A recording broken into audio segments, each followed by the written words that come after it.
Hello, everyone. Are we live? We're live. I think we're live. All right. What are we watching today? We're watching this video by this channel called Jabili, and the video title is "Does Hijab Oppress These Women?"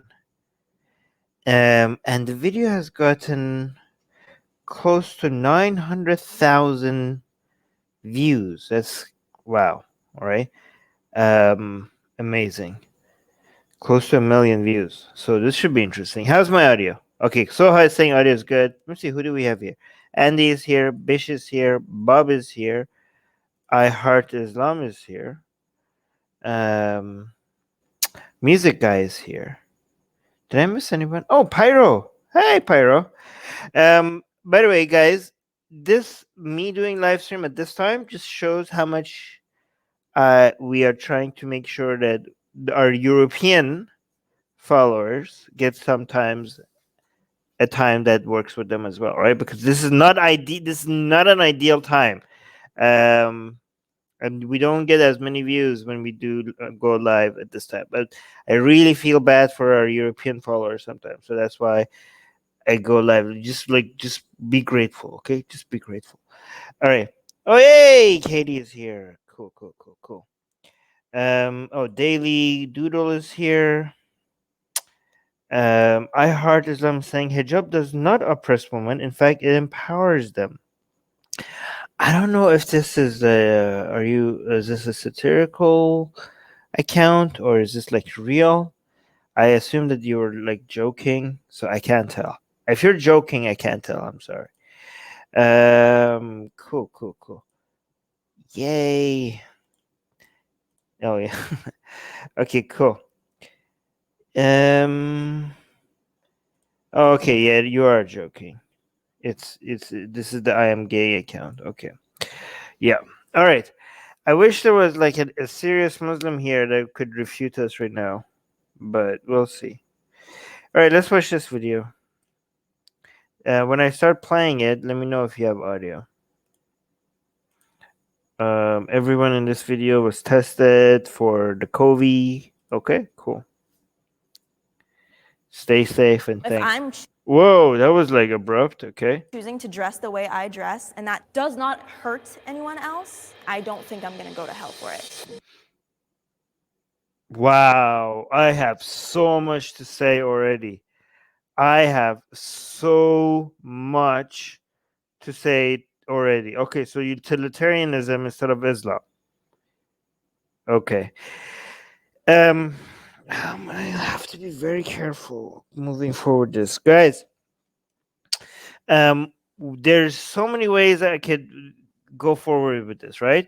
I could put my Muslim hat on. I could I could criticize these people for their views being Islamic or not being Islamic, or I could at the same time accept that their arguments is correct, even though it's not Islamic. I don't know from what angle I'm gonna. If I do all of them at the same time, this video will be 5 hours long. So I don't know. I'm gonna pick and choose. So, I mean, okay. So here's the thing. Let's just be clear, okay? When I point to the fact that what some of these Muslims are saying is not Islamic, I'm not takfiring them. Do you know what that means? That means I'm not saying they're not Muslim because they don't understand Islam. Okay? Because if that was the standard of who's a Muslim, then there would be very few Muslims in the world. Like very, very few Muslims. Just like Christianity, okay? Or Hinduism or Judaism, okay? So if I say what she is saying, for example, is not Islamic, I'm not saying that makes her a non-Muslim. Okay, you could be a Muslim who doesn't understand Islam that much. You could be a Muslim that has views that is not compatible with Islam. That doesn't mean you're not a Muslim. Muslim is by definition somebody who just believes Allah is God and Muhammad is his prophet and the Quran is the direct word of God. You don't even have to know what's in the Quran for you to be a Muslim. As long as you believe that this is the word of God, even if you've never read it, even if you have no clue what verse, what's a Quranic verse and what's not, you're a Muslim. Okay, that's the most basic umbrella ever accepting. You know what? Let's be more all encompassing, just to include Ismailis and everybody. Okay, you don't even have to believe Muhammad is the last prophet of God. Okay, this is like the most inclusive definition of a Muslim that I could come up with. Allah is God, Muhammad is a prophet. I even removed the last. Okay, Muhammad is a prophet, and the Quran is direct word of God. This is one of the most inclusive definitions of a Muslim.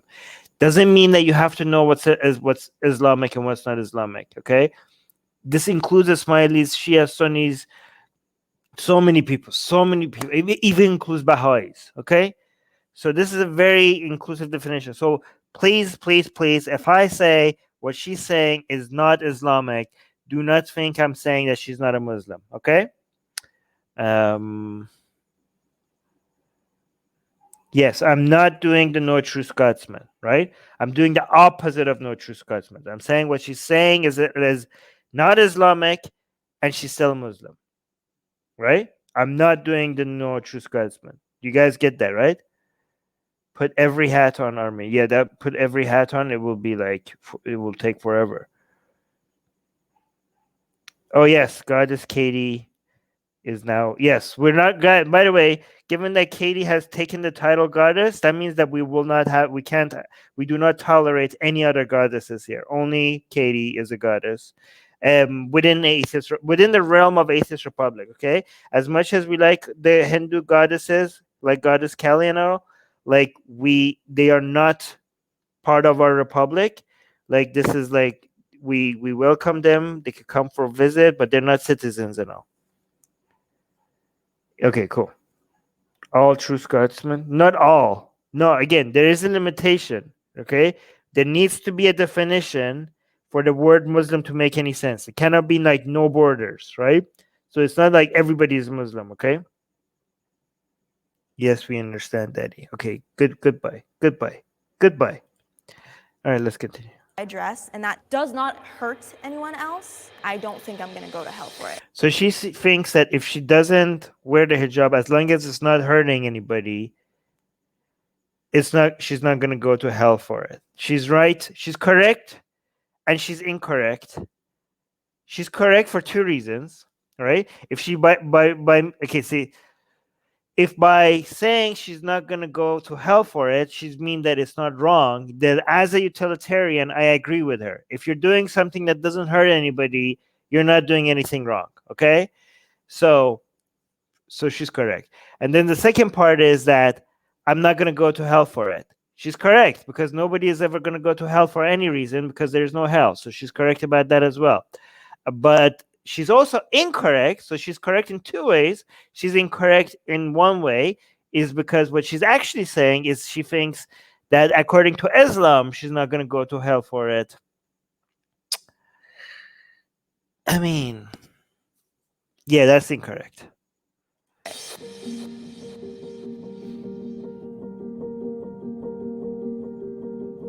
Muslim hijabi. Okay, middle ground. Muslim hijabis versus Muslim non-hijabi women. This is so interesting. So interesting. I'm so excited about this one. Oh yes, you're right, Katie. We did takfir the CCP. We did, yes. Good point. This is why you're a goddess. Okay, a hijab is a head. Okay, so there's a definition here by vocabulary.com. A hijab is a head covering scarf that some Muslim women wear in public. Nope, this is incorrect. For many such women, the hijab signifies both modesty and privacy. This is what the problem with this definition here is that instead of you're going to vocabulary.com rather than trying to figure out what the definition of hijab is according to Islam. Like you're going to you know, it needs to be an Islamic source rather than a vocabulary.com source. I mean, take like it's already wrong. Hijab is not just a head covering; it's every covering. I mean, yeah, hijab is like all the coverings, not just the head covering. I mean, at least like yeah, like look, this is like lack of hijab here as well. This is, I think, the hijab. I think this is a Western understanding of hijab. Like hijab, or like, oh, the thing that you put on your head. No, I see lack of, like, here. You see this? This is lack of hijab right here. Right, Soha? Is that your understanding as well? Soha in the live chat.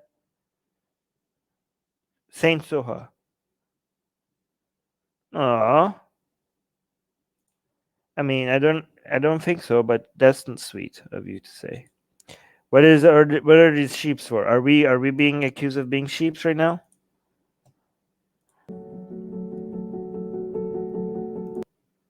Oh yeah, see, there's lack of hijab right here. I see some hair. With your eyes, what does the hijab Look at this. This is lack of hijab here. So is that your understanding of hijab as well, right? This is like, no, like, okay, there's lack of hijab here, and also there's lack of hijab in the fact that her pants are way too tight, as I can see the shape of her leg, and that is lack of hijab. Okay, Elmas agrees with me. Exactly. Most Westerners don't really get it. Pirate saying dirty girl showing her ankles. It's not just the ankle. Look at I can see the shape of the leg based on the pants that she's wearing. And that's like, no, again, it's not burqa versus hijab. You guys, this is a Western understanding. Burqa is hijab. Burqa is a type of hijab. This is what a lot of people think, like, oh, hijab means like head covering. Burqa is like the other thing. No, burqa is also hijab. It's a different kind of hijab.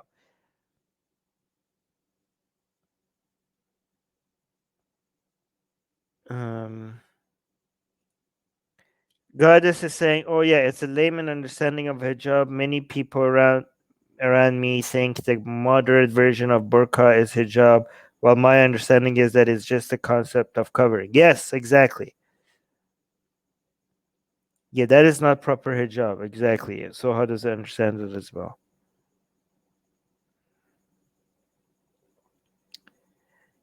No, SS. This is, again, you don't understand it. This is your West. This is not hijab. Every covering, all the covering is hijab. No, you're wrong. No, Queen Fabi, we're not having a problem with the Atheist Republic channel. I mentioned the Atheist Republic channel is fine. Every new live stream is going to be scheduled on the Atheist Republic channel. The reason why we're having this live streaming here is because this was already scheduled on my personal channel before the strike was removed on the Atheist Republic. Darwinian Ace is saying, what if people have a kink for hijabi girls, like a gift being?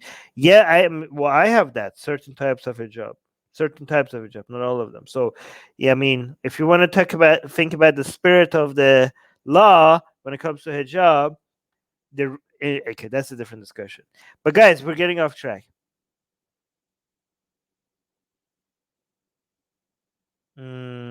All right, let's continue. Okay, so the question is, in your eyes, what does the hijab stand for?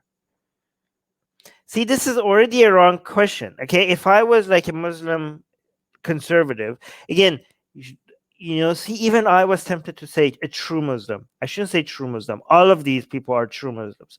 I should say like a Muslim who understands Islam. Okay, yeah, it's not a true Muslim, because if you say true Muslim, that's a no true. You're takfiring people. Okay, you're committing the no true Scotsman's fallacy, right? If I'm a Muslim who understands Islam, it doesn't matter what hijab stands for in my eyes. The question should be, what is Islamic? What is hijab in Allah's metaphoric eyes? Like, that's the only thing that should matter. stand for? For women, the hijab just pretty much stands for being modest with your appearance and letting people see you for who you are, your personality, and not just your looks. No, wrong. Again, if you understand Islam, the hijab is about one thing and one thing only. Can you guys get it? Like, can you guys tell me what is hijab about? What is hijab about if you understand Islam? It's not about being modest. It's not about getting people to judge you for your personality or based on your looks. What is it about? What is the right answer?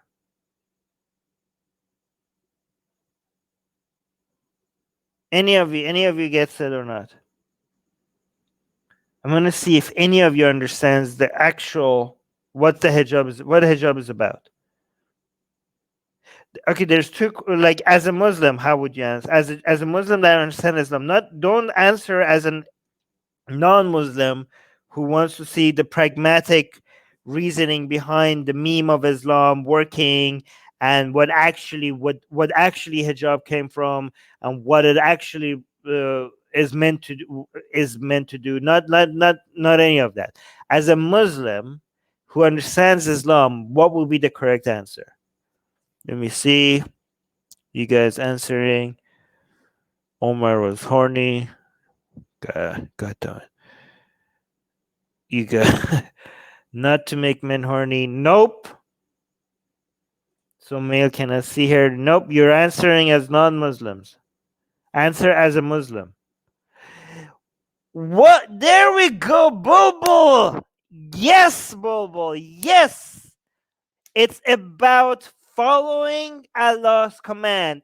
That's the only thing that it's about. It doesn't have to serve. You don't have to even understand the purpose of it. It doesn't even. You shouldn't even question, like, oh, it serves this purpose or that purpose. This is the reasoning behind it. No, Allah commands it. That's the only thing that matters. No, none of this. Again, these are like a position of a Muslim husband. You guys are answering as non-Muslims. Bobo, who is not even a Muslim. This is why we know Bobo is like. This is why Bobo is Atheist Republic's official lawyer, because she's very smart, and she's never been a Muslim, and she gets it. The fact that you're even trying to justify it, you're like, well, this is why it's good. It doesn't matter if it's good or not. It doesn't matter if it serves a purpose or not. You're trying to figure out the wisdom of Allah as a mere human. You're trying to figure out what's the wisdom behind Allah's commandments. You're not in any position to question that. You don't even need to know. You don't even need to know. Allah says that you should wear Allah. It's Allah's commandment, and you do it. This is why people like some Muslims are like, oh, we shouldn't be eating pork or anything because this. Oh, like pork is like, oh, it causes this, causes that disease. Like, it doesn't know. None of this should be even. The only justification that you need is Allah's commandment. After that, okay, so if you understand Islam, is that you use your reasoning, okay, to understand that Islam is the true religion. Once you understand that, then everything else you don't question. You don't need reasoning after that to be like, oh, well, this is why we don't eat pork. This is why we do wuzu like this. This is why we pray like this. This is why we fast. This is why we don't eat pork. No, you use your reasoning just to get to understanding that Islam is a true religion. After that, you submit. After that, you submit to everything that Allah wants you to do. Then you don't question anymore. You leave reasoning out because that's all you need to know. You need to know. Reasoning carries you all the way to understanding that Islam is true. And then once you understand Islam is true, then you understand that you have to follow everything that Allah says. You don't need, because now if you want to use your reasoning for everything else, every other command, then you're basically questioning God. God understands what's good for you and what you need more than your reasoning. Why are you using your reasoning?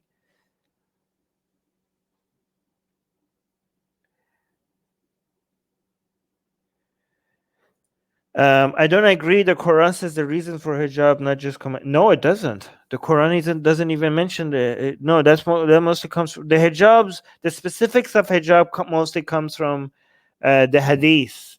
The only mentioning of the hijab in the Quran is about the covering of Muhammad's wife. That wasn't even about the hijab. So no. Yeah, exactly. This is why Islam is submission. You submit.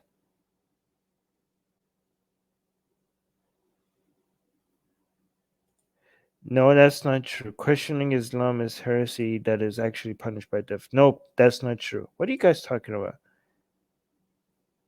All right. When people think about hijab, they think of a piece of cloth. But to me, it's like my identity.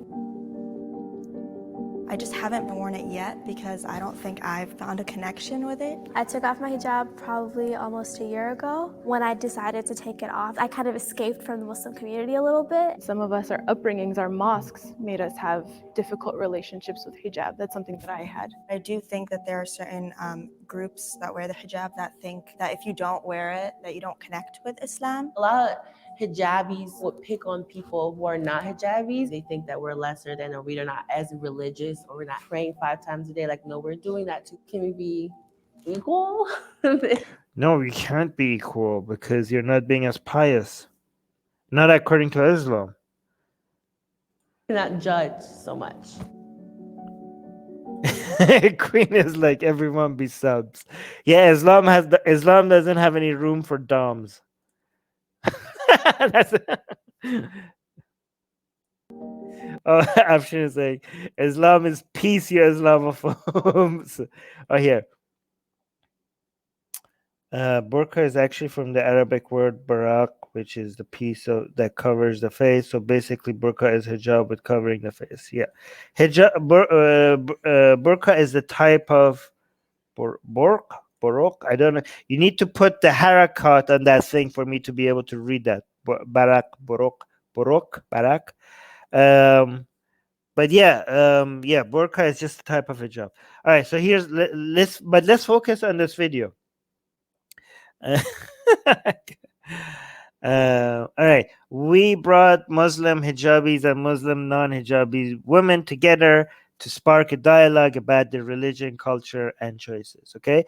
Okay, and another thing that to point out: if I was a Muslim, if I was a pious Muslim, if I was a conservative Muslim, I would be like, why are you even bringing these people? None of these people are scholars. None of these people are Islamic, educated in Islamic education. Like, are you bringing, like, which Islamic institutions have these women been studying in? Like, you just picked 6 random Muslim women. This is like irresponsible. This doesn't represent Islam. People are going to watch this and they're going to come up with an understanding of what is Islam, even though these women are not educated in Islamic studies, and they're not going to be representing Islam. And in fact, as a Muslim, I would say that it was irresponsible of these Muslim women to come and speak to such a large audience, because they should have known that they are not in a position to represent Islam. They are not, I mean, like, what are people like? Can they not understand that they're spreading doubt, they're spreading misunderstanding about Islam? You should have refused to come here, and you should have told them that, why are you asking me? Maybe go talk to this scholar or that scholar.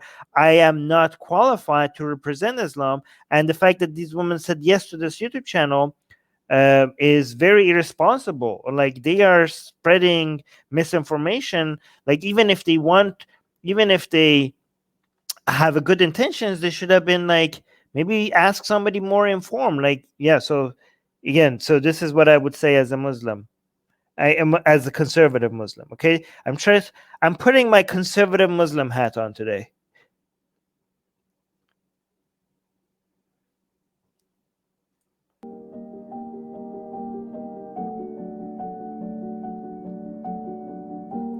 I mean, technically, they shouldn't. They're women, so they shouldn't be representing. Anyways, no. Okay, so this woman is being like a hijabi, okay, but she's not. Look, I can see the ankles, and she's putting the hat on. I'm gonna assume something. I'm not gonna say it out loud because it's too much of an assumption. But I'm thinking something that I'm not gonna say.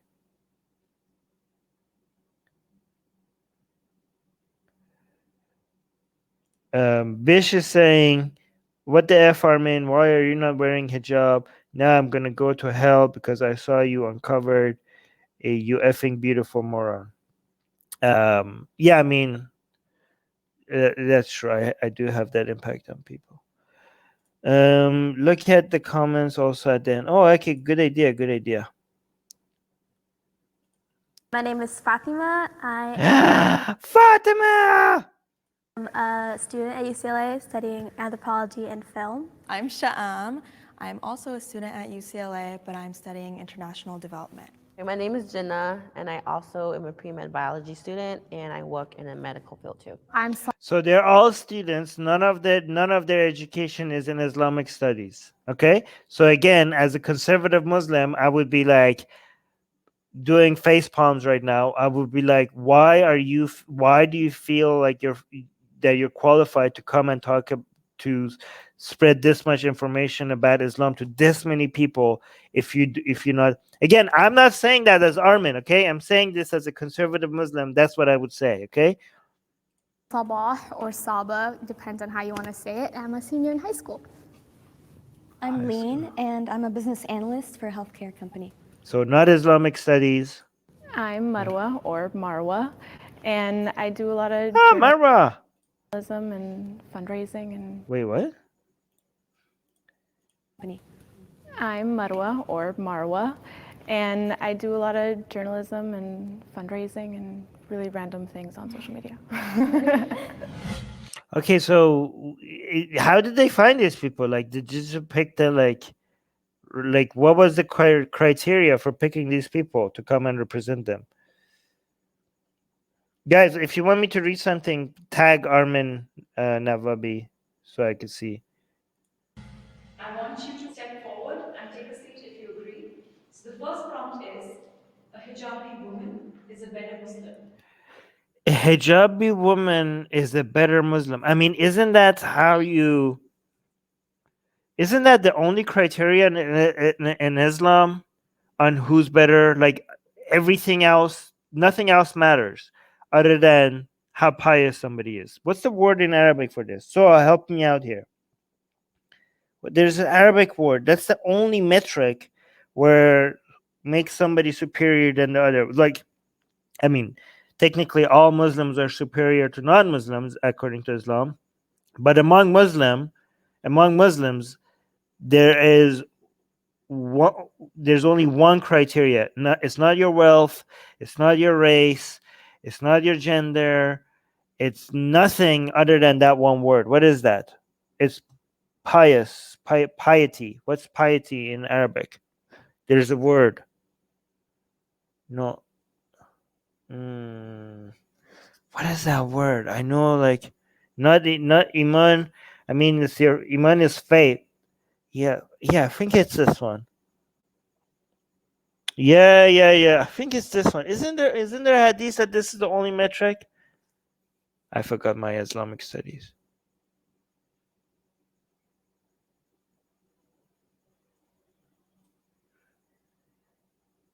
Yeah, taqwa. Yeah, exactly. It's this. It's taqwa. And taqwa, hold on.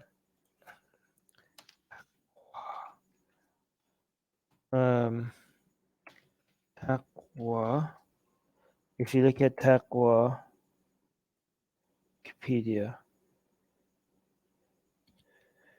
In an Islamic term from being conscious and cognizant of Allah's truth. So it's piety, fear of God. It is often found in the Quran. Those who practice taqwa, in the words of Ibn Abbas, believers who avoid shirk with Allah and who work in His obedience are called um, mutaqqi'in. Mutaqqi'in. I don't know if I'm pronouncing it right. But I think taqwa is the only metric that matters. After you all have faith, of course, right? So basically, obedience to Allah, being pious. So yeah.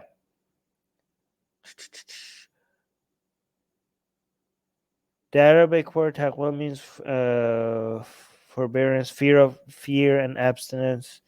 Some fear Allah, literally to protect. How I say, according to in the Quran, taqwa refers to fear. Isn't, guys, is somebody who he remembers his or her Islamic education more than I remember? Isn't that the only metric?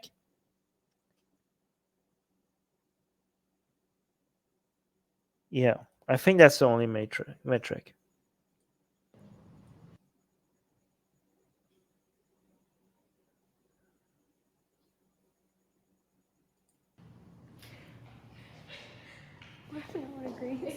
All right, so let's see who agree. Which one of them agree? Which one of them? The ones that come forward and sit agree that the hijabi woman is better. So I think the question should be. First prompt is, a hijabi woman is a better Muslim. Okay, this is not a good question. It should have been. The question should have been all else being equal. Okay, because obviously the answer is like, well, let's say for example, this is a hijabi woman. Oof, technically none of these girls are hijabi. Look at this. Look at the tight. Oof. Look at the tight, whatever she's wearing. Not hijabi, not hijabi. Oh, ankles showing, not hijabi. Okay, fine. Okay, let's say somewhat hijabi, okay? We have a somewhat hijabi woman here and a completely non-hijabi woman here, okay? Are they Islamically, according to Islam, are they better than these women here? Well, I don't know. Have these women maybe have committed murder and they haven't. So these women might break their, maybe like these women over here, they pray 5 times a day and these women don't pray 5 times a day. So maybe these women over here fast during Ramadan and these women here don't fast during Ramadan. Maybe this woman here pay their zakat and these women here don't pay their zakat. So this is a really bad question. The question should have been, all else being equal, a hijabi woman is a better Muslim. And that would be a more interesting question. And if that was the question, then the answer, according to Islam, would be yeah, all else being equal. Yeah. See how, God damn it. Oh, look at they're like, look at her face. Oh, she's like, oh my God, like, look at the judgment, the judgment. You know what? I think they have been dealing with so much judgment all their life from their community for not being hijabi and feeling like they're less because they're not hijabis, right? Look at her face. She's feeling all of that coming down on her right now.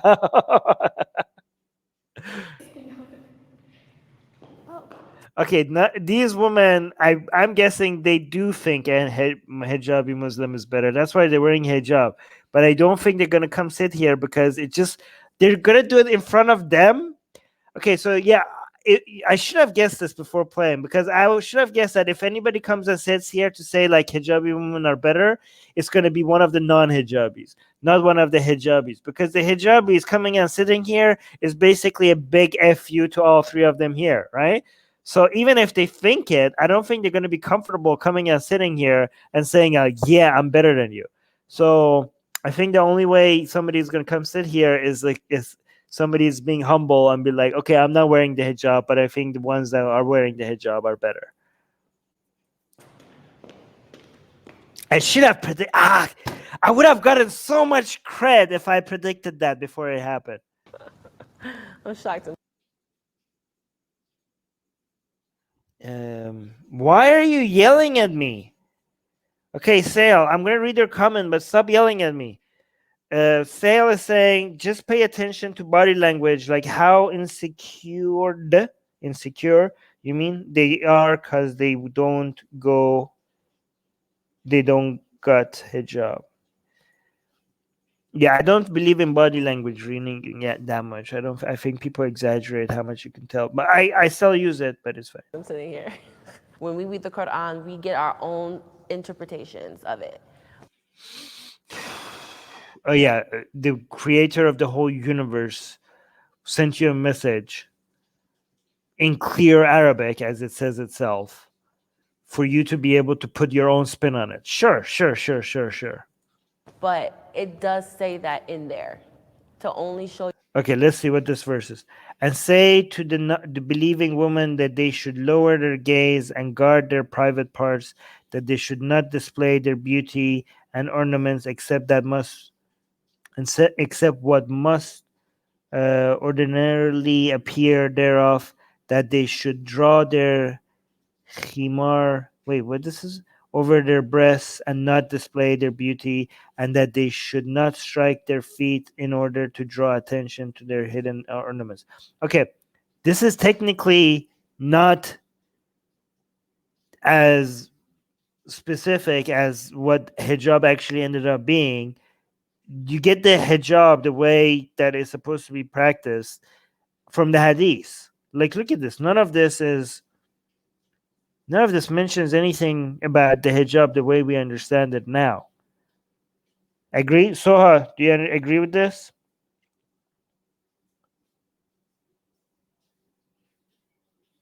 Let me see.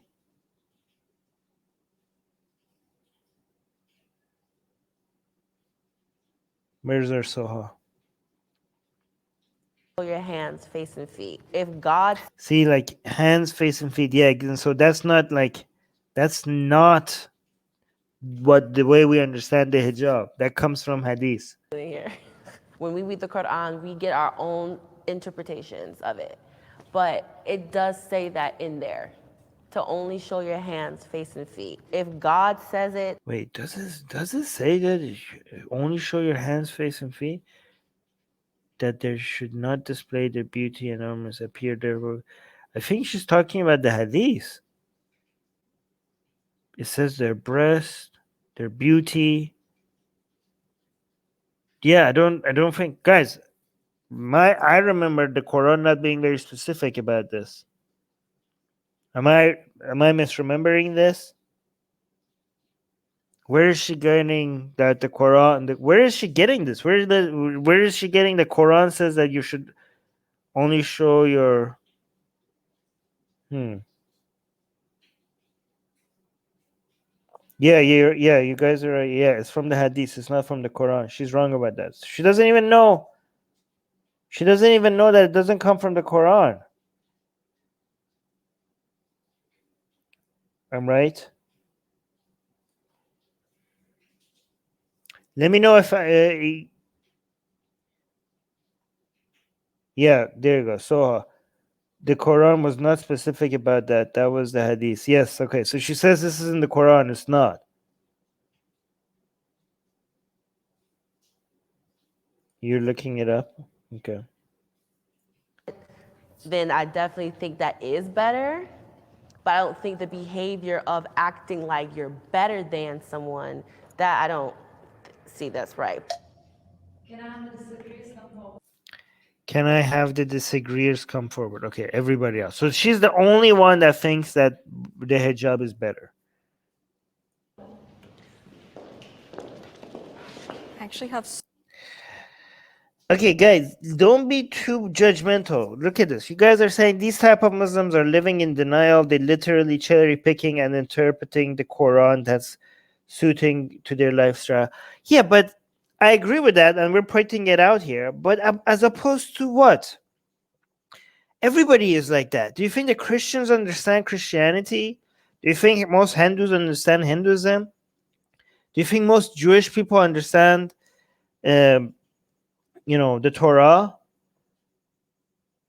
Like everybody is like that.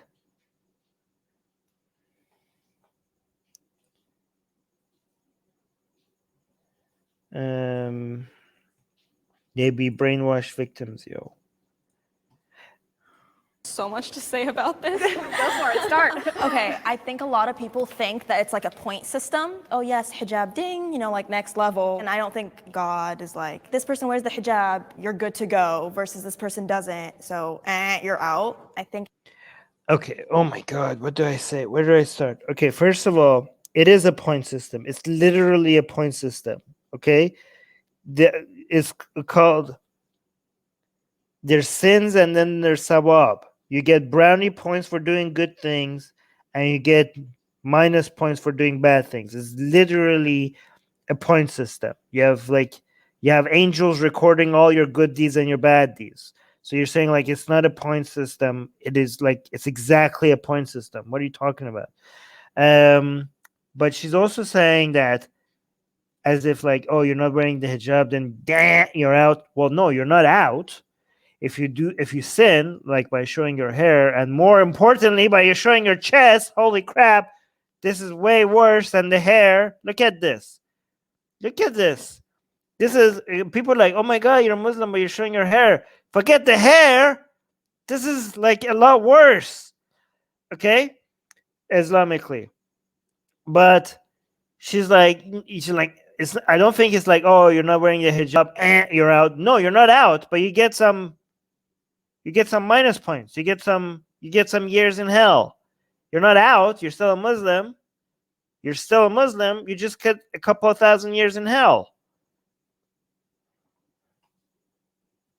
And then you go to heaven. So that's the difference. Okay, lady, what's her name? Sha'am.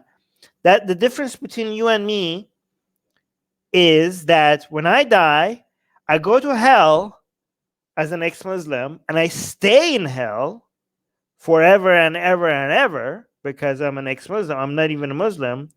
But you are a Muslim, so you don't stay in hell forever. You go to hell for I don't know how many thousands of years for your sins, including, I think maybe a 5,000 years for your hair, but probably 100,000 years for this. But eventually, after enough burning, you're going to go to heaven. Yay! At some point, you're going to pay for all your sins, and you're going to go to heaven. But me, I'll stay there. I'll stay in hell forever. That's how it works. Think that it's like a point system. Oh yes, hijab ding, like next level. And I don't think God is like, this person wears the hijab, you're good to go, versus this person doesn't, so you're out. You're out. No, you're not out. You get to go to heaven. You're still a Muslim, okay? But it is a point system.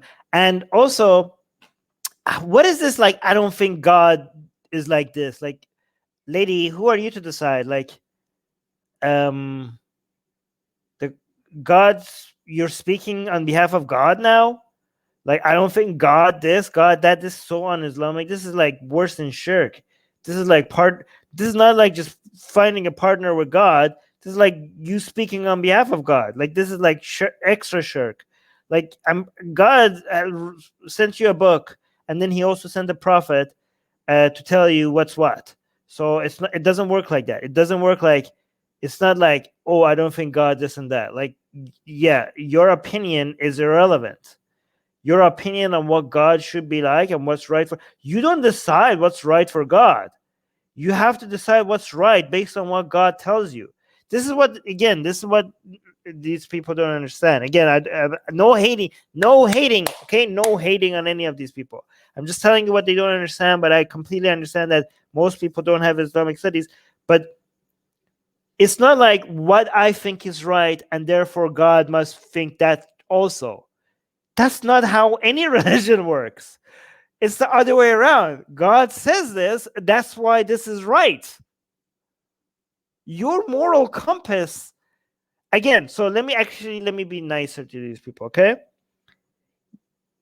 These people are good people and they have superior moral compasses to Islam, okay?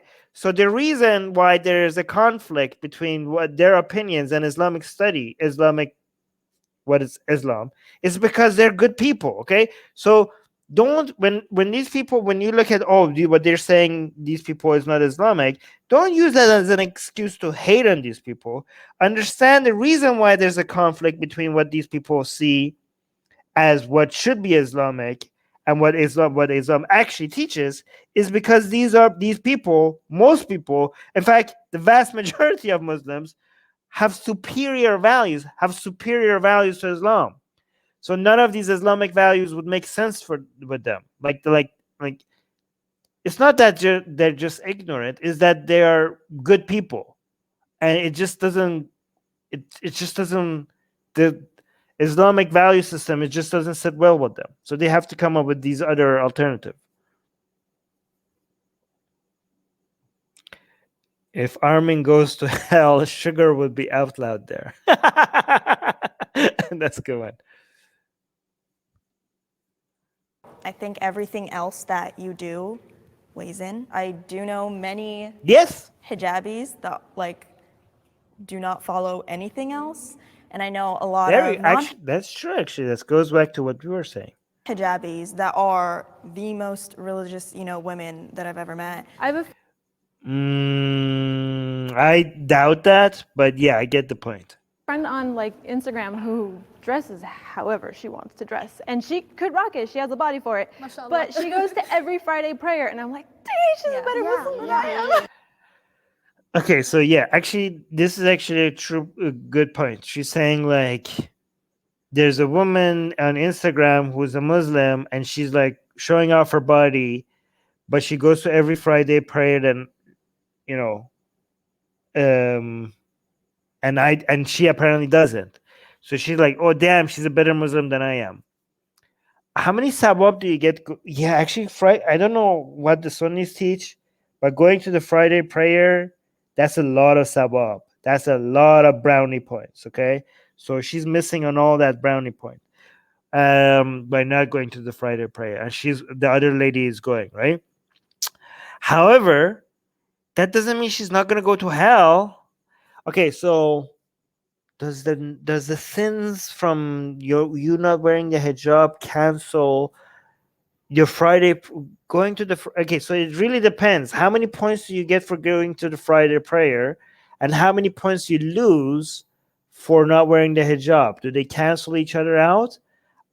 No, like the math behind this has not been clarified by any Islamic teaching. Okay, I know in Iran they actually do try to come up with numbers for this, actually, but that's not very Islamic. They come up with actual numbers. This is how many points you get for this.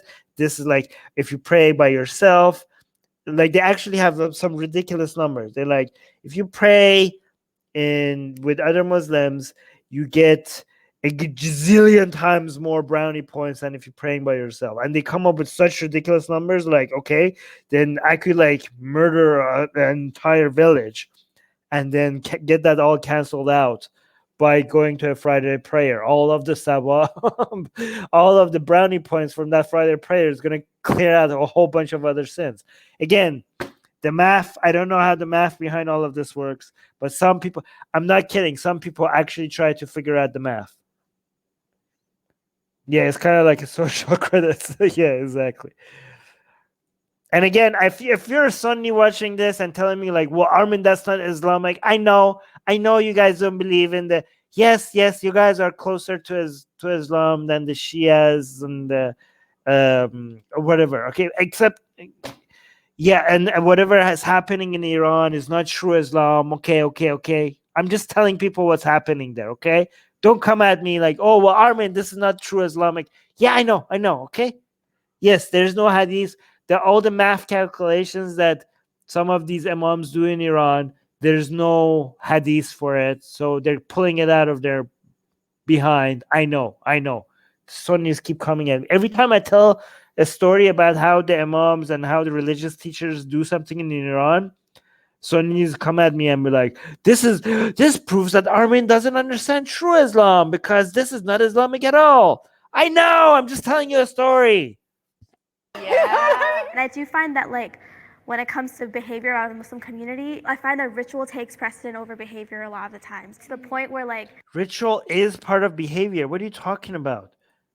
She wants to dress, and she could rock it. She has a body for it. Mashallah. But she goes to every Friday Masha Iblis. prayer, and I'm like, dang, she's a better Muslim than I am. and I do find that, like, when it comes to behavior out of the Muslim community, I find that ritual takes precedent over behavior a lot of the times. This is actually very interesting. So she says ritual takes precedent over behavior. What kind of behavior she's referring to? She's talking about behavior that actually about being a good person. The way of being a good person, I think that the way me and you and the rest of the people in the live chat, they get it, right? Like, we're talking about behavior that actually we recognize that somebody is a good person because they're kind, they don't harm anybody, they try to help somebody. So she's separating behavior from rituals. But what she does, the reason why she's doing that is because she sees more value in proper behavior than rituals. Okay, because that makes sense. That makes sense to me as a utilitarian. That makes sense to me. Okay, so if as a utilitarian, I'm like, yeah, those. She's right. But as a Muslim who understands Islam, I would say the rituals. What do you mean? Rituals are behavior that you owe to God. When I think the way she's separating behavior and rituals, the way a conservative Muslim would separate them is your responsibilities to your fellow human beings and your responsibilities to God. Because when she's talking about rituals, she's talking about hijab, she's talking about praying, fasting, and I think that's what she means by rituals. Okay, but a conservative Muslim would say those are your responsibilities to God, and I'm pretty sure your responsibilities to God are more important than your responsibilities to other human beings, right? Technically, the hijab is your responsibility to both God and your fellow human beings, because when I see your luscious hair and I get turned on, you're technically sinning against me as well as a human being, right? So you're sinning by showing your hair right now. You're sinning against God, and you're causing me to sin. So you're sinning against me as well. So you're being irresponsible to God, and you're also being irresponsible to me. So I'm going to burn more extra in hell if I get turned on by your hair, and you're going to get burned for making me burn.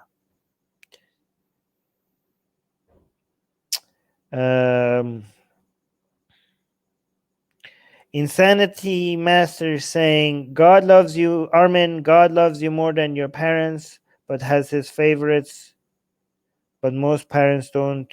This is a major contradiction. I don't think so. I think parents lie when they say they don't have favorites. Any parent that had told you that any parent that tells you that they don't have favorites, they be lying. Daddy, control yourself. Okay. Point where, like, people are just outright mean to each other, but they don't realize that that's a sin too, you know? And when people Okay, why are you concerned about the opinions of your fellow human beings? It doesn't really matter if a lot of these. Okay, I'm gonna sound like an a-hole because I'm speaking as a conservative Muslim. Okay, I get it. As a non-Muslim, I get it, but as a conservative Muslim, I would be like, why are you? Your main concern should be God's opinion, not the judgment of other Muslims. The judgment of other Muslims is irrelevant. Your only concern should be the judgment of Allah. sin too, you know? And when people say you're doing this wrong, it kind of like does deter your relationship a little bit, you know? You should care about your relationship with Allah, not other Muslims. Like, oh, when people say like, why are you not wearing your hijab? That's what you're concerned about, right? You're like, oh, deters your relationship. What about your relationship with Allah? That's the main relationship you should be concerned about. You second guess Again, I'm talking as a conservative Muslim right now. even your relationship with Allah, which should be Oh, she's talking about relationship with Allah. Wait, what? your relationship a little bit, you know? You second guess even your relationship with Allah, which should be there should be no complications. It should just be pure. There's so many things that are Wait, what? That makes sense. I think the reason why she might have brought up in relationship with Allah is because when she talked about your relationship with other Muslims, she realized in her head, right, that, oh, wait a minute, that's the more important relationship that I should bring up. But she didn't finish that thought. It cut out. I don't know where that thought process was going. disregarded as sins because they don't seem like, even like with interest. I don't. Okay, guys, this ain't Quran is good toilet paper. It's not. What are you talking about? Good toilet paper? Don't use Quran as toilet paper, guys. You're gonna have a very itchy butt after a while if you use Quran for toilet paper.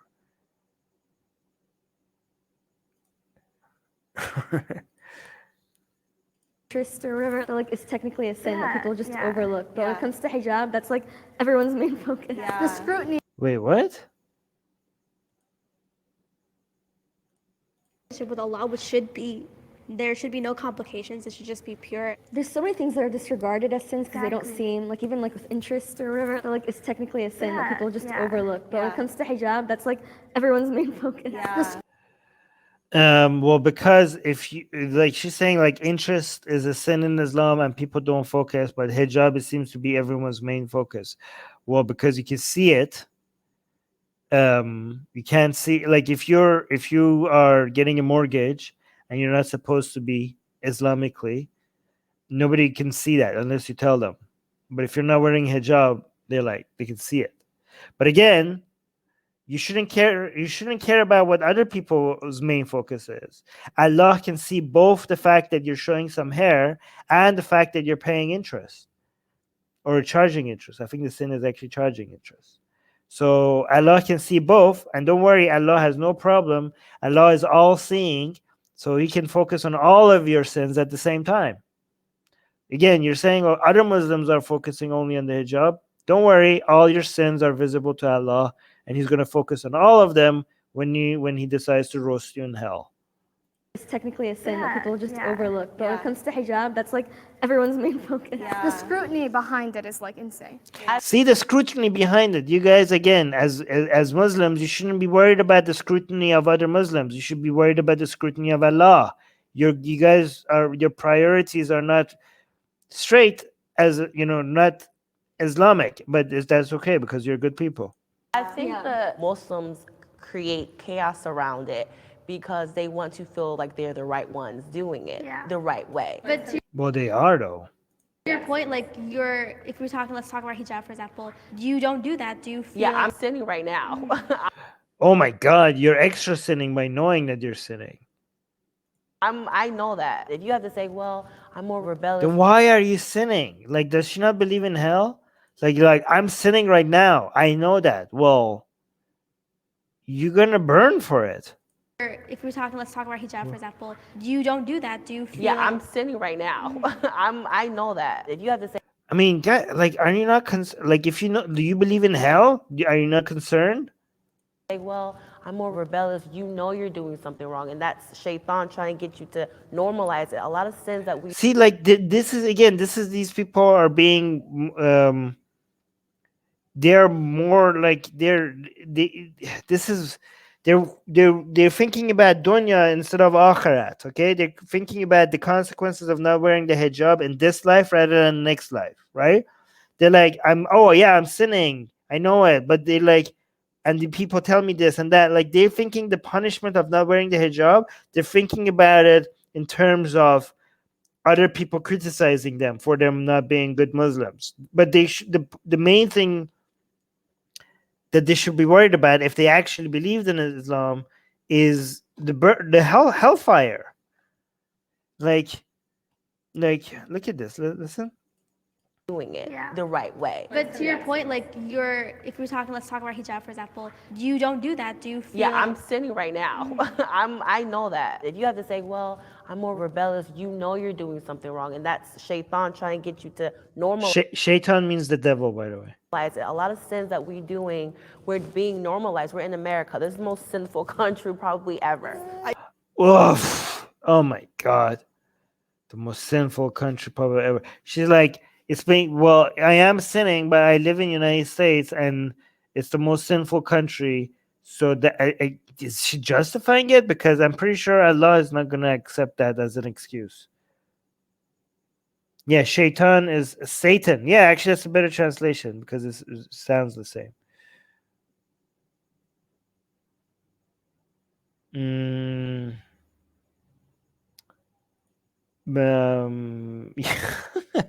Insanity Master is saying, should boxing be sin in Islam since you're half naked, only wearing underwear or shorts? Or I mean, you could. I think you could tell people that it's your religion that you need to wear more, and I think they'll let you.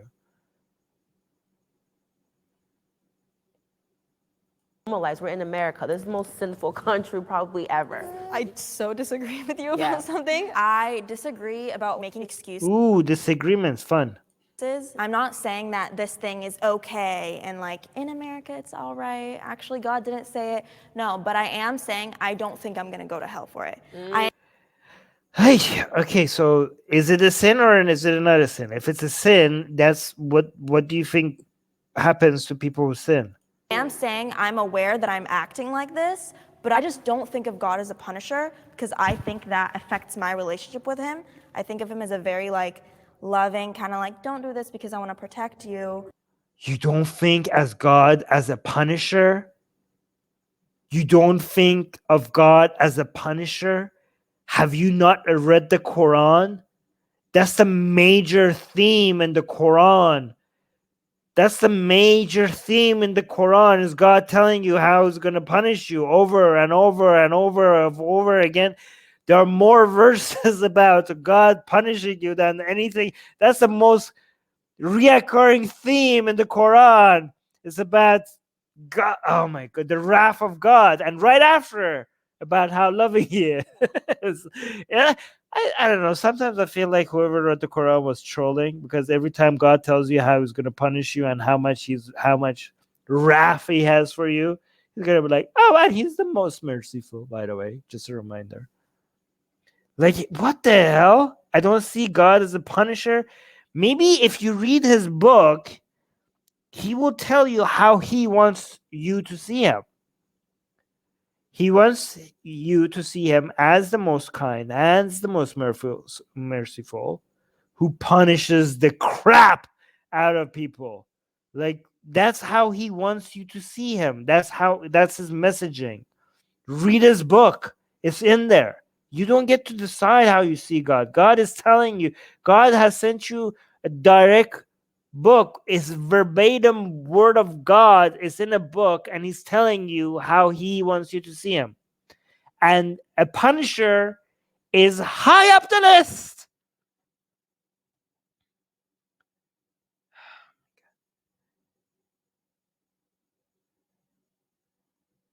Guys, don't hate on these people, but please don't hate on these people, okay? These are good. Okay, let me just be clear, okay? The reason why she doesn't see God like that is because she's a nice person and she can't comprehend such an evil villain being God, okay? So, again, if you see people not being ignorant, okay, there's two things, okay? We have ignorance, lack of sympathy, and empathy, okay? Which one matters to us more? Like, don't get angry over people's ignorance. Be more angry over people's lack of kindness. Kindness is more important than knowledge. I always say that, right? So if these people lack knowledge and have kindness, that's better than people that have knowledge and lack any kindness, okay? So again, the reason why these people have these values that they have, you might be like, oh my God, this is not Islamic. Oh my God, these people, don't get angry with them. They're kinder than Allah. These are people that are kinder than Allah. They might not have Islamic knowledge. Who gives a crap? They're good people, okay? Don't get angry with people over this stuff, okay? Be less angry, okay? Don't be less angry. Just don't be less angry with these people. Be angry over other things. Afshin is saying Allah is so forgiving and merciful that He will give you infinite punishment for finite sins. Exactly. Yes. Very merciful indeed. Truth Forgetter is saying, hey brother, it's your channel. I respect your rules, but these girls are not modest and not nice. This is moral grandstanding from a point of dangerous ignorance. I mean, what you could categorize everything as moral grandstanding. You could categorize your very comment here, right here, could be categorized as moral grandstanding. Any form of opinion about what you think is right or wrong could be categorized as virtue signaling, moral grandstanding. If you want to not do moral grandstanding or virtue signaling, then you technically cannot ever voice your opinions about anything right or wrong. Is it truth begets heresy? How is your comment here by itself not moral grandstanding?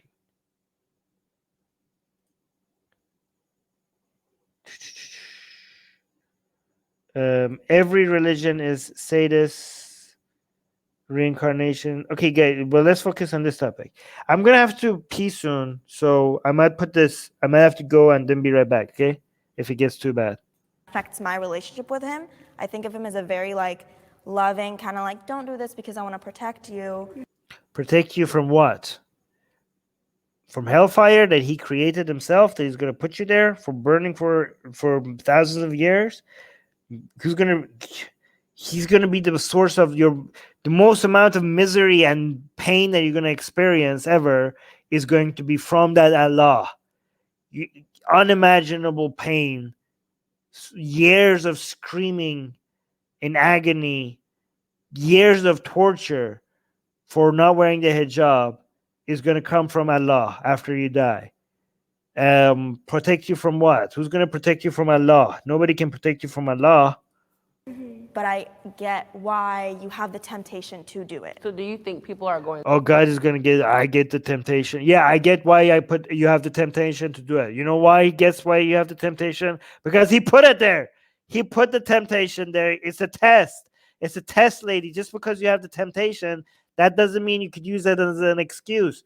If the temptation wasn't there, this wouldn't be a test. Allah is testing. She's like, oh, God is like, oh, I think you shouldn't do this because it's not good for you. But I get why she thinks of God like as this like buddy, like she's having tea with Allah. Allah is like, Shaba, I don't think that's good for you, but I see what you're doing. I see what you're doing. Like she thinks like she's like gonna be like, you know. Like, imagine Allah is like she's gonna go do her nails with Allah, and Allah is gonna brush her hair, and they're gonna talk things over. Yeah, that's not how it works, okay? But no, Allah completely understands why you have temptation. He made those temptations, and your role is supposed to be overcoming those temptations. That's why they're there for. It's not, the temptations are not there for you to use them as an excuse to sin. The temptations are there for this to be a challenge. It needs to be a challenge because you wouldn't be able to earn heaven unless it's a challenge. It's supposed to be a challenge that you overcome, not a challenge that you submit to. You have to submit to Allah, not to your temptations. Man, I would be such a good Islamic preacher. Soha is saying Allah created Jahannam for people who don't know, it means hell, and promised to fill it up before even humans were created. Yes, exactly. Sleepover with Allah for eternity. But I get why you have the temptation to do it. So do you think people are going to hell if you don't think he's a punisher? I think Wow, good question. She's like, you think Allah is not a punisher? She's like, You think Allah is not a punisher? What about hell? Like, what about hell? How does hell play in this whole Allah is not a punisher narrative? Like, perfect. Let's see. How does she answer? How's she gonna answer? I have no idea. To do it. So do you think people are going to hell if you don't think he's a punisher? I think if your actions affect other people, personally, you are going to hell. And Well, okay, so first of all, there's two problems with that. I mean, there's a million problems with that, but one of them is that so there is a hell, so he is a punisher. You just think he punishes for the things that you don't like. So oh my God, these are, again, this is not, they made their own, you made your own God. And I like your God more than Allah. I mean, I don't like any gods, but your God is better than Allah. Okay, guys, again, don't be angry with them. They made up their own gods, but their God is a mirror of them rather than Islam. Okay, so these are better gods. But she thinks her God punishes only. Wait, so if you look at this is so not Islamic. I think if your actions affect other people, personally, you are going to hell. So you don't get punished for any of the actions that don't affect other people. So if you can't go to Hajj and don't go to Hajj, if you don't pray, if you don't fast, all the things that you're supposed to do Islamically, that is your responsibilities to Allah, but not other people, none of that is a sin. So do you think missing your prayer, if you miss your prayer in Islam, you don't think that's a sin? You don't think you're supposed to pray? Because nobody's going to get hurt if you miss your prayers. Who's going to get hurt if you miss your prayers? Nobody. Again, I agree with her that would make more sense because I'm a utilitarian and she's a utilitarian. So as a utilitarian, I agree that would make a lot more sense. It should be based on harm rather than all this religious. Just be an atheist, okay?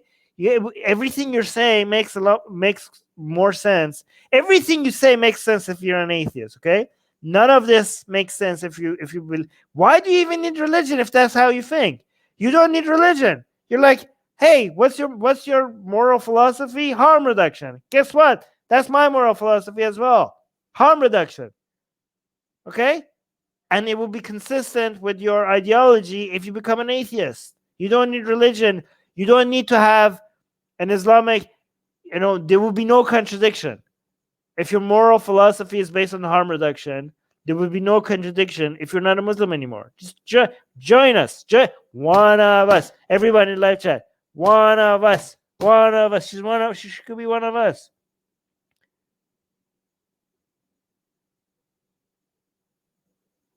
Guys, don't be mean to her. Come on, guys.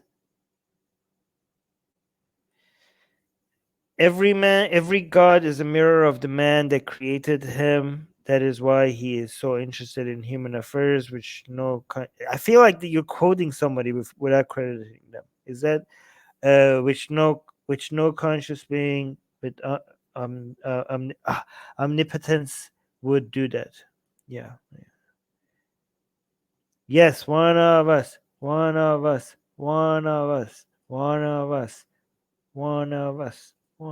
Yeah, you guys get it. One of us.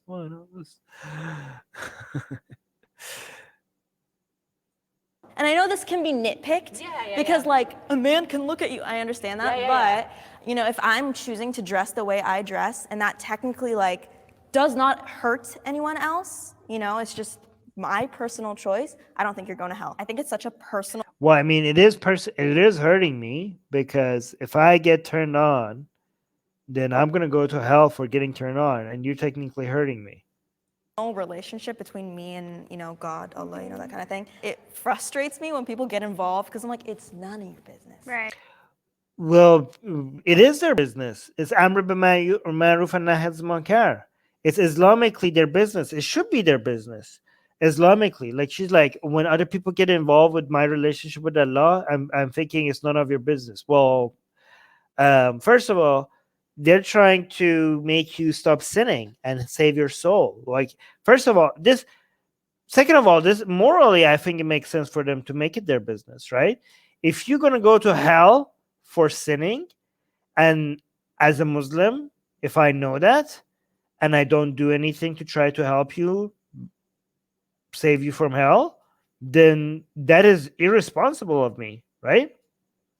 I think Islamically it makes sense for me to make it my business. What are you talking about? And it's actually an Islamic commandment for you to go and encourage people to do good and stop them from doing bad. Wasn't it Biden that quoted that hadith? Biden quoted that hadith. President Biden quoted a hadith teaching Muslims to stop people from doing wrong. So go talk to Biden. Go talk to Biden, lady. She understands Islam. Wait, should we bring up Biden? Should I bring up when Biden quoted the hadith that tells Muslims that they should stop other people from doing wrong with their hands and their tongues and their heart?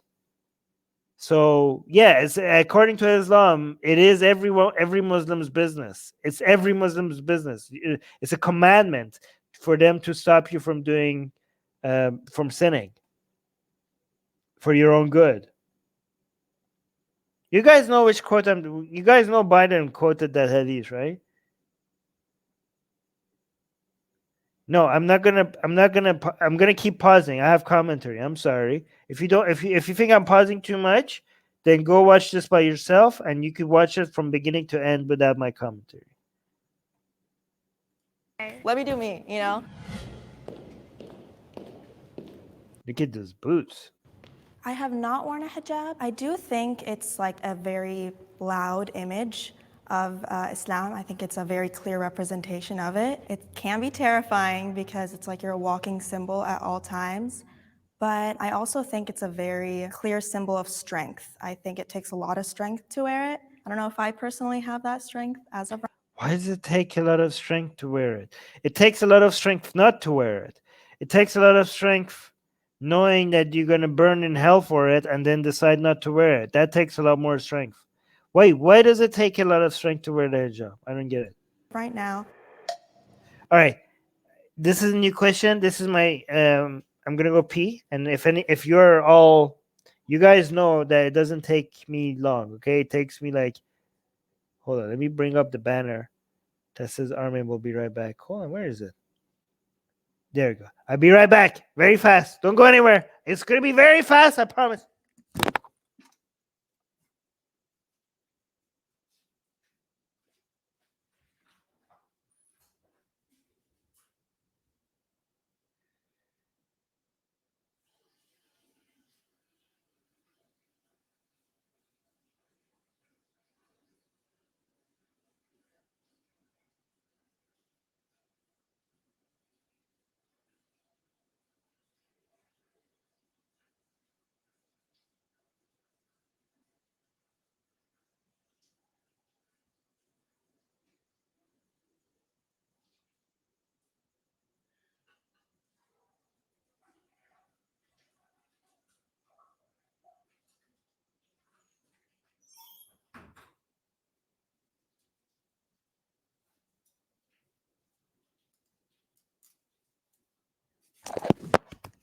I'm back.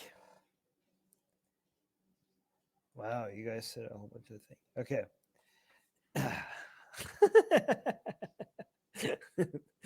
Oh my god, you guys are.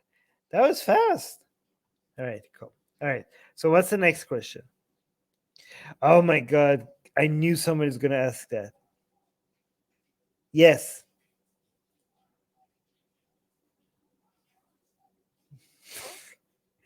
I knew. You know what? I of course I wash my hand because you guys. I know you guys are gonna ask that. Every time you guys are asking that. Jesus Christ! How many of you guys?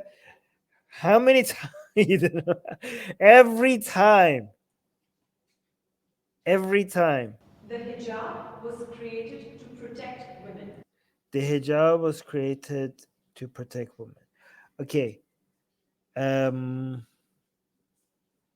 hijab was created to protect women. Depends on what you mean. There's three ways to look at this, okay? As a Muslim feminist, it could be like, yes, protect women from other men, okay? As an ex-Muslim man, I would say, yes, it was created to protect women as property from the men who own them against some other men, okay? From the third perspective is yes, the true Islamic way, yes, it was created to protect women from hellfire, okay? So in all three ways, the answer is yes, okay? So as a feminist Muslim, you could say, yes, the hijab is meant to protect me from men. As a non-Muslim, as an atheist man, I would say yes, hijab was created to protect women as property from other men. And as a conservative Muslim man, I would say yes, the hijab was created to protect women from hellfire. Does that make sense?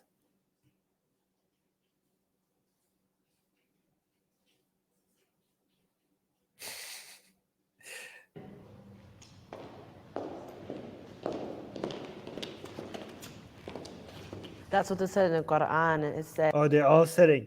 I think all four of them are gonna give the first answer. only show your hands, feet, and face. Oh, Prophet, ask your wife. Okay, see, this is the Quranic verse that I was talking about. This is Quran 33:59. I said this is specifically is about Muhammad's wives, not about. Okay, so this Quranic verse says, "O Prophet, ask your wives, daughters, and believing women to draw their cloaks over their bodies.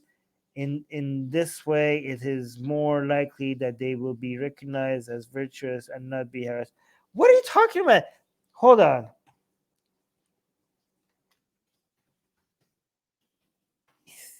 I'm very skeptical about this translation.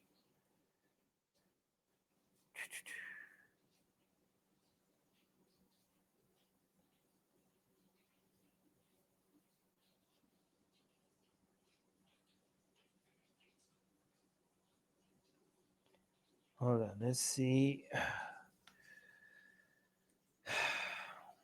Choose translation. Sahih. Where's Picto? Yes, Picto. Which one is Picto? These are what?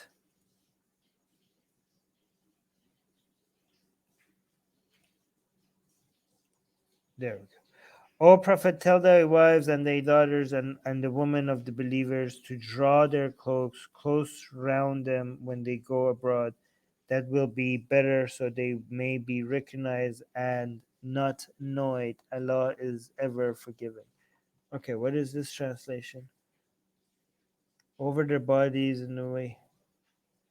Or ask wives, daughters. It should be, which translation are you using? Women to draw their cloaks over their bodies. In this way, it is more likely that they will be recognized as virtuous and not harassed.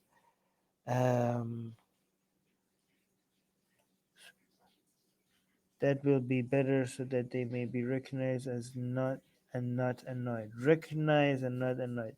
Okay, so this is the verse that some people say that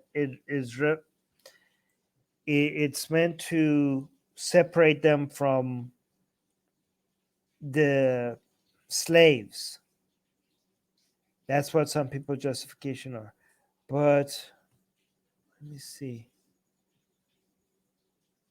Over the round cloaks round them. Soha, can you is Soha in the live chat? Soha, is this an accurate translation? Like close around them? Wasn't this a reference to the curtain behind Muhammad's wives and the people who visited his house, or is this a different verse? Yes, exactly. This was because of Omar keep following on Muhammad's wife. We did the tafsir on this story before. Oh, Batul is here as well. Tell why the daughter the woman believers to draw their cloaks around them. Around them. This is cloaks close around them. It's not over their head. I think the hadith here. Let me guess.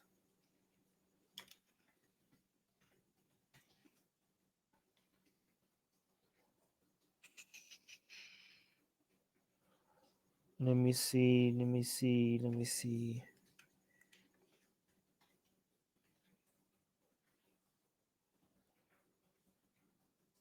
Hmm.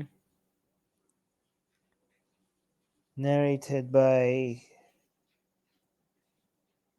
They should draw their veils.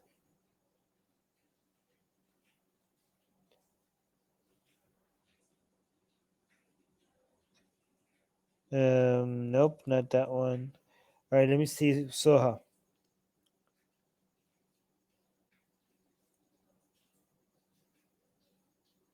Soha is saying the translation is wrong. Okay, well, clarify then.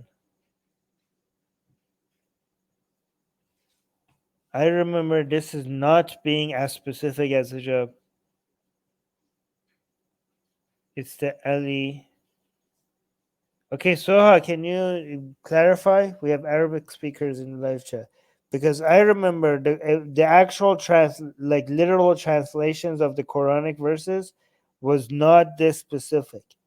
Like you do need to get to the hadith to get this specific. Could include. I heard this was a long time ago. Some scholars like Ibn Hayyan and Ibn Hazm and question the ayah's common explanation, believing women refer to both free women and slaves, as the latter are bound to. Oh, here. The Islamic commentators generally agree that this verse refers to sexual harassment of women of Medina. It is also seen to refer to free women, for which Tabari cites Ibn Abbas. Ibn Khatir states that the jilbab distinguishes free. Oh yeah, is meant to distinguish free women from those of from slaves.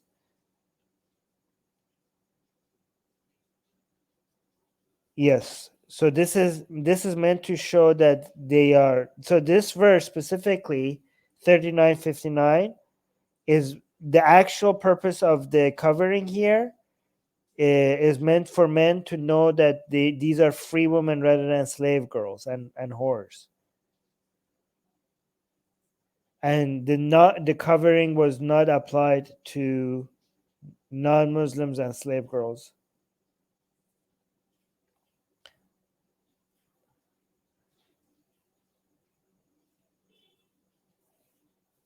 Yeah, this is not the same as the actual understanding of hijab that we have. Soha is saying what I learned before. It is not about cloaks. There is no mention of cloaks in Quran. Yes, that exactly. That comes from the hadith. See this word cloak in the translation, also over here in this video. They're just adding that up. Let's see. Is there any which Arabic word here that it should be known, harmed, their outer garments? Yeah, this is like they just added this. They just asked. The reason why they added this is because of their understanding of what the hijab is supposed to be from the hadith, not because the Quran says it. They just add these to the translation because of their understanding of what the hijab is supposed to be. Soha, correct me if I'm wrong, right? The reason why they add words like this to the translation, even though there is nothing like this in the Arabic version, is because they have an understanding of what it's supposed to be based on the hadith, and then they add this to the translation.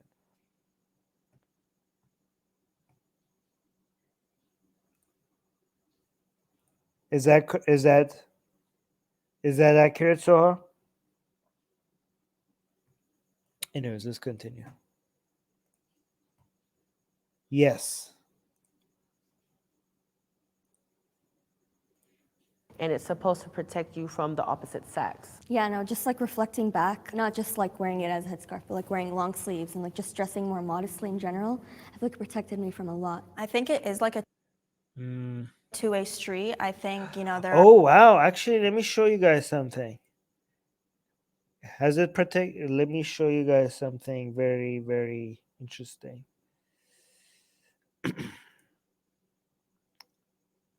Again, okay, so you see this girl, woman. Sorry, don't come at me, woman. Sorry. Don't come at me. You see this woman with a hijab. This is in Tehran. Okay. So she's gonna walk around. Let me do this on double speed with the hijab in Tehran. No, not in Tehran, in Mashhad. This is one of the most religious cities. I think the second most religious city in Iran. The first religious city I think would be Qom.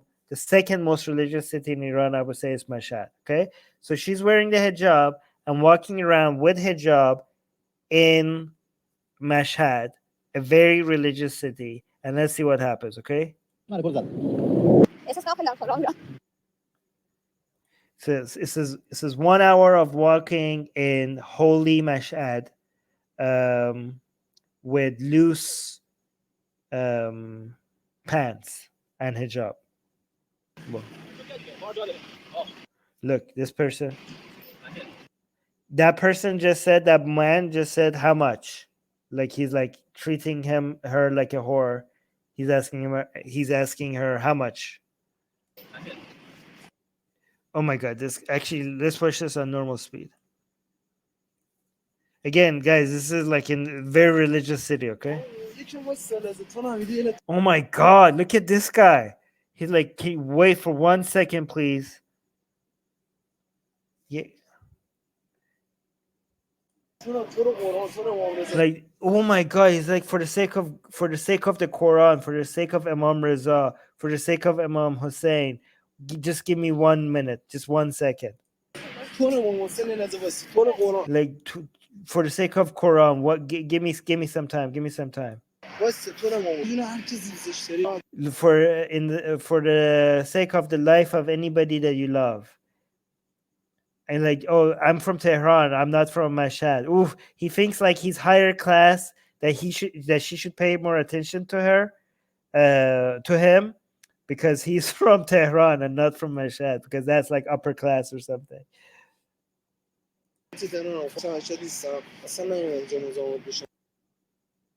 You're like, I'm not here to bother you. Well, you're bothering her, you goddamn piece of crap.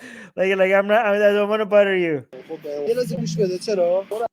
Like, just hear me out for a few minutes. Like, I want you from the bottom of my heart. Jeez, you just met her. You're like, I want to get to know you. Like, come on, I want to get to know you more. Like, oh, what year were you born? He basically is asking, how old are you? Be honest. How old are you? Like, oh, I want you from the bottom of my heart. What was that? Tunamirizadam. I don't know what this is. Afshin, are you in the live chat? What does this mean? Tunamirizadam. What does that mean? What's your number? Jesus Christ! Look, he's upright. Like, look at her. He's so. Get the fuck away! Oh my god! Oh, for Quran, for the sake of Quran, I'm a Tehrani boy. Like, come on. He's saying, come on. And then he's telling other people she's not giving me anything. She's not making any way for me. Like, why is she's yelling? Like, he's yelling at her. Like, give me your number. Look at this. What? He's yelling at her. Like, give me your number. Wow, that's insane.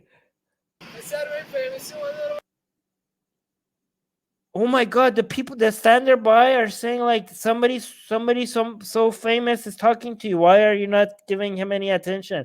They're taking his side. The stand nearby people are taking that side.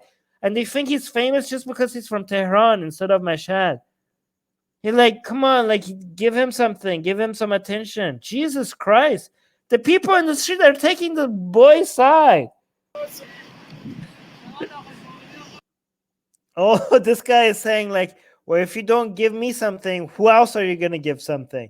Jesus Christ, like he's saying like, I'm so good that if you're not going to give me something, who would you give? Like, look, by the way, guys, look, you see all the stuff? This is like religious writings. This is like, what is Assalamu alaikum ya Fatimatu Zahra? Wow, this is a religious writing about Muhammad's daughter right here. This is a very religious city. Okay. Oh, somebody's saying, let's sit together and talk.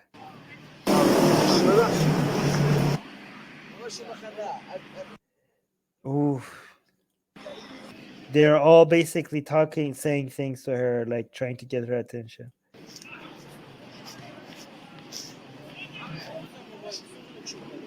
That guy's like June. They're basically commenting on her looks. Oof. God damn. You're like, hey, how are you? Can I ask you something? Yes. You Mashhadi girls, why are you like this? Like, I'm a stranger here in the city. Like he's saying, I'm not from this city. Can you be can you show me some hospitality? Like, can you be treating, like, can you welcome me in the city? Can, like, as a stranger in the city, can you be like, show some hospitality? Was this an app? I think he's asking for her contact.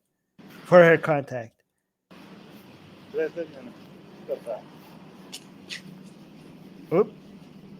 He gave up. Wow, this guy he saw that he didn't have a chance. I think he's gonna try his chance. Oh my God, look at this. They just like walk in front of her and then they turn around. He's like, I don't want to bother you, but you're bothering her. You're like, I want to just talk to you a little bit. And I promise you that you're not gonna be sorry. Man, these lines, like he's like, I promise if you give me. Wow, the level of desperation here. Like, I promise you, if you give me some time, you're not gonna regret it. That's basically his line. Imagine, imagine that working on somebody. Like, lady, just give me some time. Give me a few minutes. I'll talk. You will not regret the minutes that you give me to. Like, yeah. Oh my God. Yeah, sure. That's gonna work.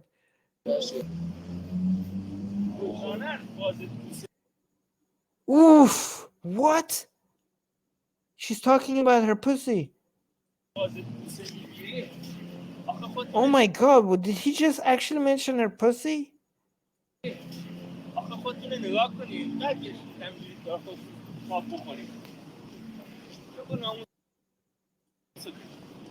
Wait, did he just actually, am I reading this right? What the fuck?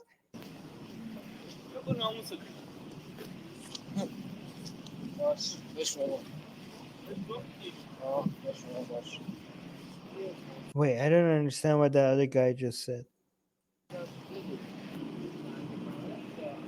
Ooh, that guy is like, he's like, Harum Misha, he's like, you're gonna go to waste if you don't, like, he's saying that if you don't give me some attention, you're gonna go to waste. That's what the other guy is saying. Oh my God! What the hell? Look at this! Look at the audacity! Just look at the. Just walk right into her. Just walk right into her. Look at this! Like he just came out of nowhere.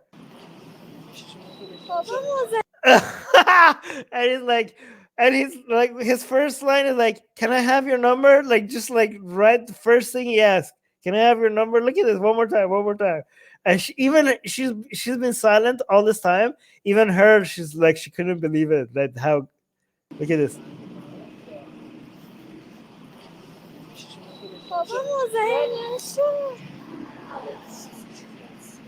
Oof! This guy is saying, "What? Wow, you're so amazing." Like you're. I don't know how to translate this. Like he's saying, you're something else. Oh yeah, that's actually a good translation. Like, wow, you're something else.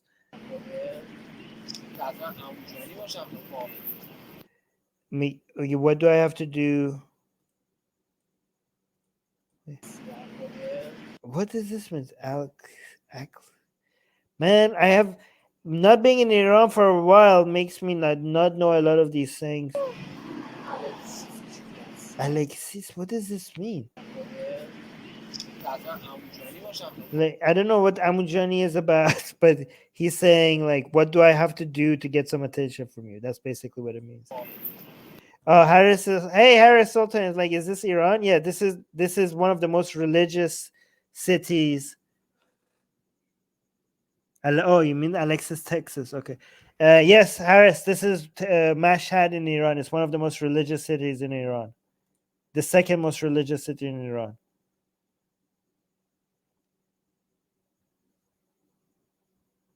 Oh, wow. So, he said Alexis. That's what he was referring to, Alexis, Texas. A famous PORN star. Again, I'm not saying it because YouTube might like. So okay, so he basically, wow, referred to her as like, okay.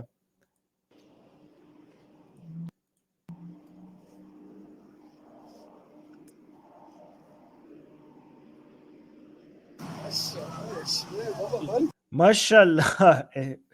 Literally, like basic, they're commenting on her looks. Wow, like how much? Like cutie, how much cutie? Like basically they treat, like when they say how much, that means like they're asking her for a price. They're basically treating her like a whore. They're saying how much, you're cutie.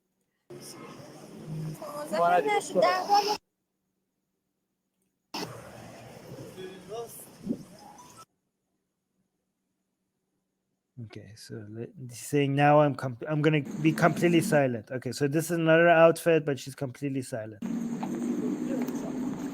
Salam alaikum. Like how? Hey, how are you? Sure.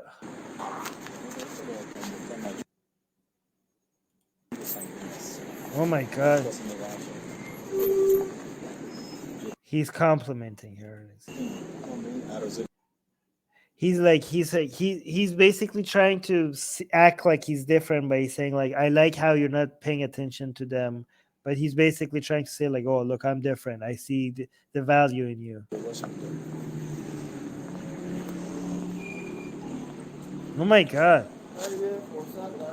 He's like, can you give me a chance? Just give me one chance. That's his first line. Like, hey, can you give me a chance? Oh my God, like I'm being serious. You're gonna go to waste. So he's saying like, give me a chance. I'm being serious. You're gonna go to waste. So he's saying that if she doesn't give him a chance, she's gonna go to waste.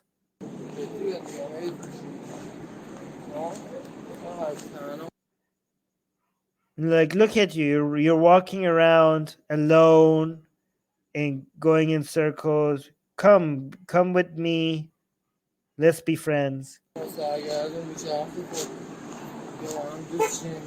Oh my God, like here, let's be together.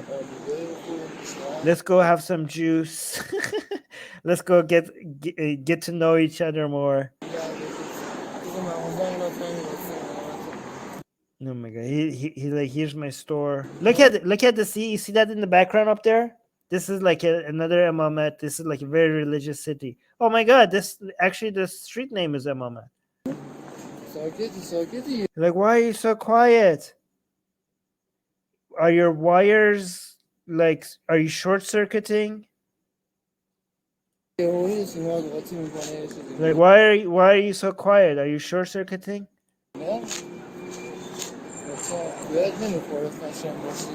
Like, why are you so mean? It doesn't. You don't seem like a mean girl. Why are you being so violent? Why are you being so aggressive? Aggressive. I think that's why are you so aggressive? It doesn't. It doesn't suit. Oh no, this is the best translation. Why are you being so aggressive? It doesn't suit you. Like, it suits you better if you are a bit kinder. He's like it would suit you better if you are kinder.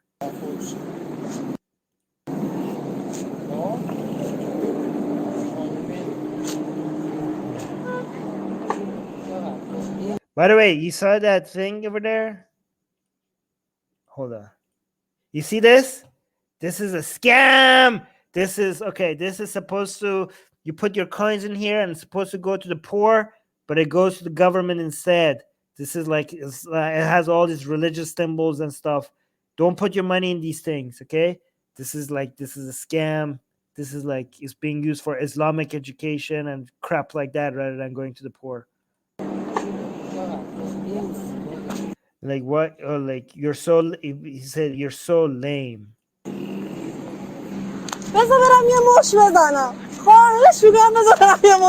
Wow, she's saying, please let me go punch him once, just one punch, please. Wow, she's like, please just give me one punch. That's what she's saying.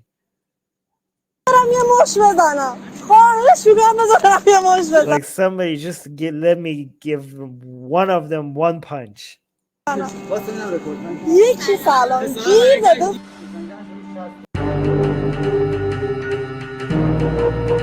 Okay, one more time with no makeup.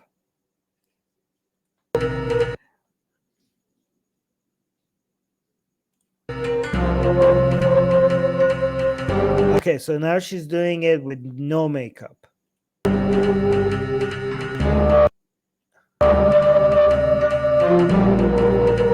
Oh, she's still getting comments like that.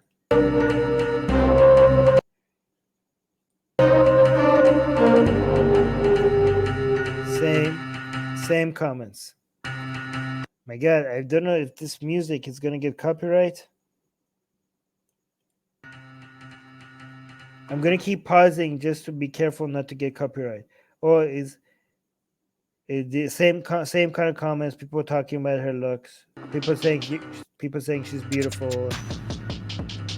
Wait, is this the same girl, or is just another girl without makeup? I can't tell. Oh my God, this guy is like, "Ooh, give me a kiss." That guy just.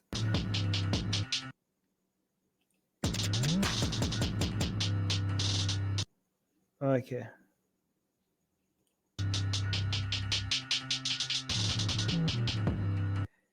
All right, so there we go. Let's go back to that original video. So I just wanted to like play this to give some context to what she just said. A lot of things mentioned for the other sex. What did she just said here? Look at this. And like just dressing more modestly in general, I feel like it protected me from a lot. I think it is like. Yeah, she says protected me from a lot. I mean, you live in the United States. I'm pretty sure you would feel a lot less safe if you were living in an Islamic country with hijab, okay? Living without hijab in United States is safer than living with hijab in an Islamic country. I could tell you that. A two-way street. I think, there are a lot of things mentioned for the other sex. Lower your gaze and all that. Oh yeah, that's so much the same. You cover yourself, we lower our gaze. But I do think it was meant as a protective measure in a certain way. I do believe that the hijab does provide protection in some ways. Wait, Soha said something that I should pay attention to? Oh, it's too late. I don't think it was created for the purpose of protection. So like if you had to say it was created for something, would you say it's more of a modesty thing, or what to you, what do you think it really represents then? Well, I think that hijab is so complicated. He also uses the word khimar, which literally translates to headscarf. This isn't called Khimar literally translates to headscarf. Does Soha, can you confirm this?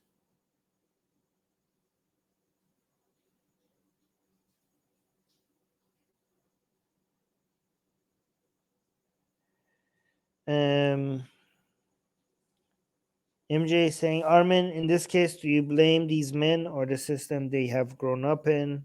Both. I mean, if you want to blame the system people have grown up in, then any kind of everything could be excused. I mean, can't you excuse every kind of behavior by the environment people were grown up in? Khimar is when you cover your face. Batul is saying, no, this is not the right translation. So wait, Batul is the Arabic speaker. Soha as well, Arabic speaker. Can we get a confirmation from Soha as well? And also, this is like headscarf, because it's weird that she's saying khimar literally translates to headscarf when the Quran verse itself, it says over their breasts. Again, I'm telling you, the Quran doesn't have anything. If you actually look at the literal translation of the Quran, nothing about the way we understand the hijab is in the Quran. It all comes from the hadith. And even this thing that she's saying in the Quran, it refers to the headscarf, it's talking about covering your breast. Look. Complicated. He also uses the word khimar, which literally translates to headscarf. Headscarf over your breast? Again, look at this. They should draw their khimar headscarves. So how is this a headscarf if it's not even on your head? Am I missing something?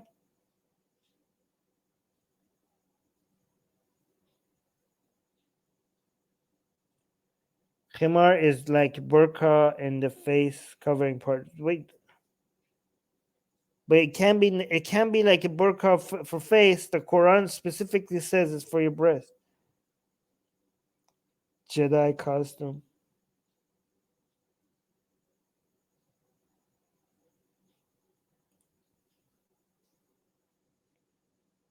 This isn't called a hijab. This is called a khimar.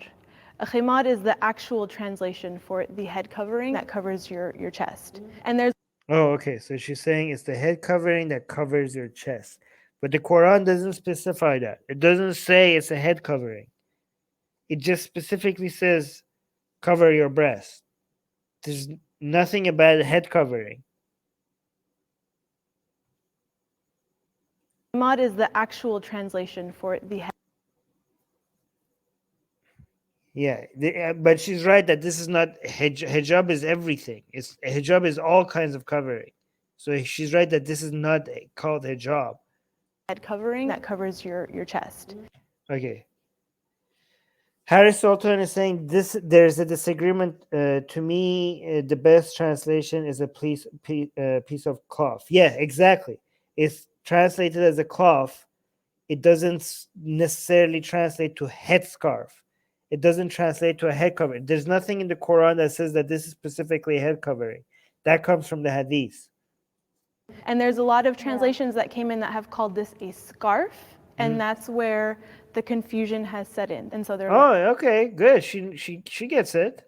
like, well, it doesn't have like to veil. Cover It's your just a or piece of veil cloth. or It's just a piece. Well, my gosh, she was finishing that thought. Don't interrupt her. She was saying she was saying it. She was just saying it. Come, shut up. She was talking. a scarf, Okay. and that's where the They- confusion has set in. And so they're like, well, it doesn't have to veil. cover It's your just a or Cover your. Oh my gosh, she was gonna say, does it have to cover your head? Like, yeah. So it's supposed to be a piece of cloth. It doesn't specify which areas of your body is supposed to cover, other than your breast. It doesn't say what other parts of your body is supposed to cover. There are mentions of beauty and ornaments and like feet and stuff, but nothing about the head covering. So it's technically, given that what she knows, she shouldn't call it a headscarf. So she shouldn't say it literally translates to a headscarf. I wish she didn't interrupt her, because she was almost going to say it doesn't necessarily mean like it's supposed to cover your head. Or veil. Yeah. Or It's just a piece of cloth. It's just a piece of cloth, exactly, not a headscarf. Again, when you see that in the translation, when the English translation, a lot of those English translations comes with the assumptions based on reading the hadith. I think of the hijab, I think of it more like the principle behind it, modesty and humility and just like not being too outlandish. And so I don't think it's super gendered, I feel like. It's actually the opposite of humility, isn't it? Like if you're like, hey, I'm not a slave girl. Look at my headscarf. I'm not a slave girl. Isn't that the opposite of humility? Like, hey, hello, I'm a free woman. I'm not one of these slave girls. Isn't that the opposite of humility? Hijab is something that men in their way should be also observing. Yeah, no, that's definitely true. A dude should not be checking me out. Like, I think the hijab like prevents that. Like, for example, without my hijab, I go to like a solid like 8 out of 10 appearance, like attraction wise. And with the hijab, I'm like, you know, a 2.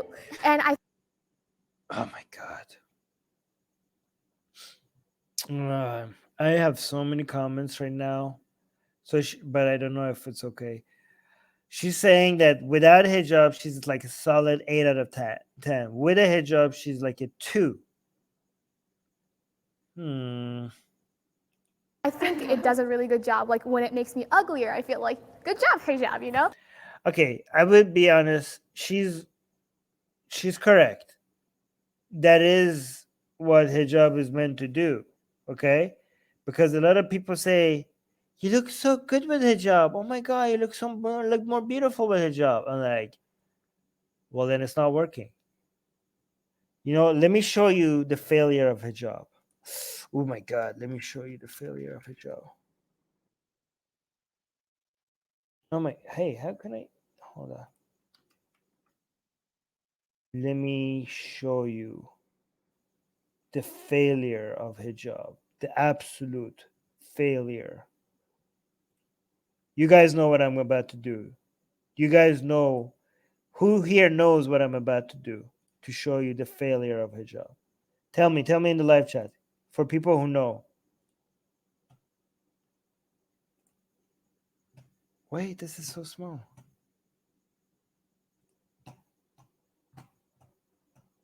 You already saw it.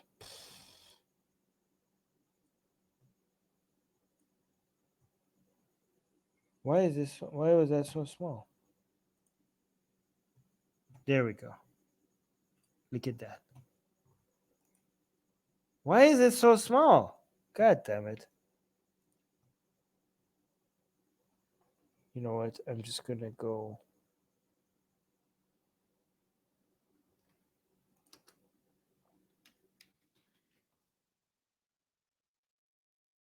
This is better. Look at this. Oh my God. Jesus Christ. Look at that. This is Sana Khan. Why are these pictures so small? I'm losing my mind. How do I? Look at that. This is Sana Khan. This is the hijab failing. This is the hijab. This is Sana Khan versus Allah. And guess who's winning? Sana is winning. Your hijab is not working. Look at this. You cannot hide that beauty. You cannot. The hijab is like, without hijab is like 0 influence. 10 out of 10 without hijab, 10 out of 10 with hijab.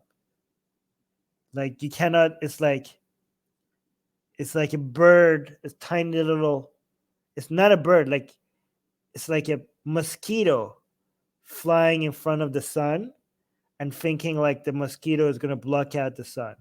Okay? The hijab trying to make this woman less attractive is similar to thinking like a mosquito could block out the sun. Okay? Okay. Sorry, I had to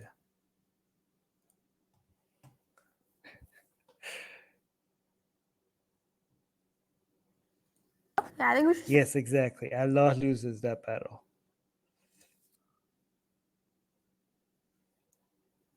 just preface it like Islam isn't the one dictating all this. It's literally like Muslim culture. Exactly, That is exactly. very true. Wait, what? What? Everybody agreed with this point. Attraction-wise, and then with the hijab, I'm like, you know, a 2, and I think it does a really good job. Like when it makes me uglier, I feel like, good job, hijab, you know? Yeah, I think we should just preface it like Islam isn't the one dictating all this. It's literally like Muslim culture. Exactly.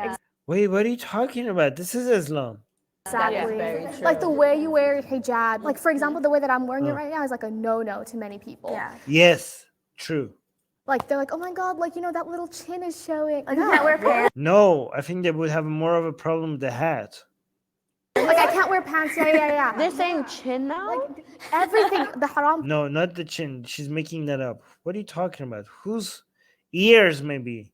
She has no idea what. No, nobody. I've never heard anybody complaining about your chin showing, ears showing. In fact, in Iran, there was a huge, major controversy recently over this movie. That didn't get a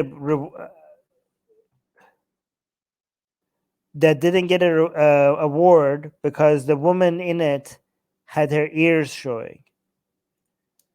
I don't know if I could find that story. Like the chin showing, that's never been an issue. Like you can't wear pants. Like I can't wear pants. Yeah. They're saying chin now? Yeah, pants make sense. Pants like these, like look at this. Forget pants. Look at this. Look at all the sexiness happening over here. This is not hijab. This is not Islamic. Look at this. This is not Islamic. But chin can show. Like everything, the haram police will come for you for literally. The haram police. This is this is a Muslim girl talking about the haram police. Like, oh, the haram police. Lady, that's my line. You're not supposed to say that. The haram police? The haram police? You mean the Amr bil Ma'ruf and Nahy anil Munkar? Like, as you're supposed to. Your haram police is like a dismissive way of like trying to put down people who tell you what you're doing wrong. That's you're supposed to do that. That's in the Quran. That's not even in the Hadith. That's beyond Hadith. That's in the Quran itself. Other Muslims are supposed to tell you what you're doing wrong. You're calling them the haram police? That's my line, not your line. Haram police. We should be. You guys, yes. Actually, that should be something. I call them morality police, but yeah, haram police sounds good. Literally anything. We can like low-key talk about this forever. The chin though. Yeah, I think she's like surprised because I think she made that up. Who talks about the chin showing? Have you ever been judged by a hijabi woman for not wearing a hijab? Yeah, by my sister actually. I wore it up in a bun, like bantu. Then she actually was talking behind my back in the Muslim community, talking like, oh, she's crazy, she's a whore. And I'm like, but you have stories too. Hey. Like, I don't get it. Well, she's not supposed, Islamically, she's not supposed to talk behind your back, but she's supposed to confront you about it. She's supposed to confront you about it, but not behind your back. So what's the question now? Women are held to higher standards of modesty than men. Ooh, okay, who's going to agree with this? Women are held to higher standards of modesty than men. Okay, so if you're a conservative Muslim, the answer should be yes, they are, and rightfully so. The answer should be because women's beauty makes men sin easier than men's beauty makes women sin, right? So it makes sense for a higher standard of modesty on women because women are not as horny as men. Women are not as visually, they don't lose their mind when they see, I mean, they're wrong, but they think that women are not lusting over men the same way men lust over women, visually at least, and that's why it's so the higher standard of modesty for women is justified. Are held to high standards of modesty. Yeah, Pyra is saying bull shit Armin. Yes, I know. Oof, woman's whole body. Oh, hey, Deborah. Than men. Yes, exactly. Pyra is saying we do lust. We lust. Yes. I know. Can I run? Where do I start? Where? Well, they're all like some. Okay, well, how could any of you? Okay, this is something you should agree with, even whether you're a Muslim or not a Muslim, because you could be as a Muslim, you're like, yeah, there's a higher standard of modesty for women, and it's justified. And as a non-Muslim, you could be like, yes, there is a higher standard of modesty for women, and it's not justified. But who would disagree? Like she's like that. She's not coming. I want to hear the arguments from her for why this is like there is not.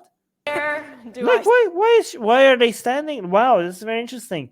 One non-hijabi woman is there, and one hijabi woman is there.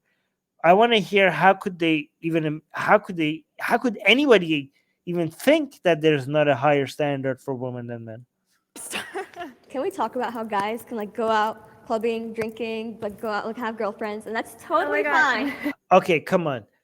No. You guys are not categorizing this properly, okay? Men going out and clubbing and drinking, that's haram. That is not See, this is how I know their mind is not Islamic, because everything they're thinking it's okay or not okay, they're looking at it from the perspective of the community rather than Islam. They're not saying like when they think the standards of modesty on men versus women, they're not looking at it as what are the standards in Islam. They're looking at what are the standards in the Islamic community. So they like when she says like, oh, men could get away with drinking and clubbing. No, they can't. That's not Islamic. This shows that the priority is for them to be in the right with the community rather than being in the right with Islam. Right? But by the way, in both situations, both according to Islam and the community, men get away with a lot more, right? So yes, she's right. The standards on men are so much lower in Muslim communities and everywhere else on what men get away with, right? Just non-Islamic communities, right? Think about this. This is not just in Islamic communities. For example, what are men called when they have a lot of partners? When they sleep around? What do you call men? Again, everyone in the live chat. What do you call men? What comes to your mind as a label for a man that has a lot of partners? Oh, studs. I was thinking players. Stud, Chad. Yes. Okay. Player, playboy, the man. Yeah, that might be a little bit negative. Okay, these are mostly positive terms. Well, I don't know if that is a positive term, but it's mostly positive term. What do you think of a woman who sleeps around a lot? What's the term that comes into your mind? Be honest. What's the term that comes into your mind? The first thing that comes into your mind when you think of a woman who sleeps around? Be honest. Not what you want to think, but what comes to your mind. Come on, you guys are not going to be honest with me, are you? You see, no, you guys are no. You guys are saying what you want to think, but that's not what comes to your mind. No, guys, the sluts. That's what they call them. Most people. No. Loose, yes. Loose, easy girl.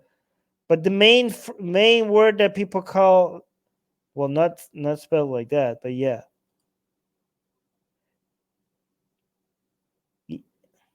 Mostly sluts.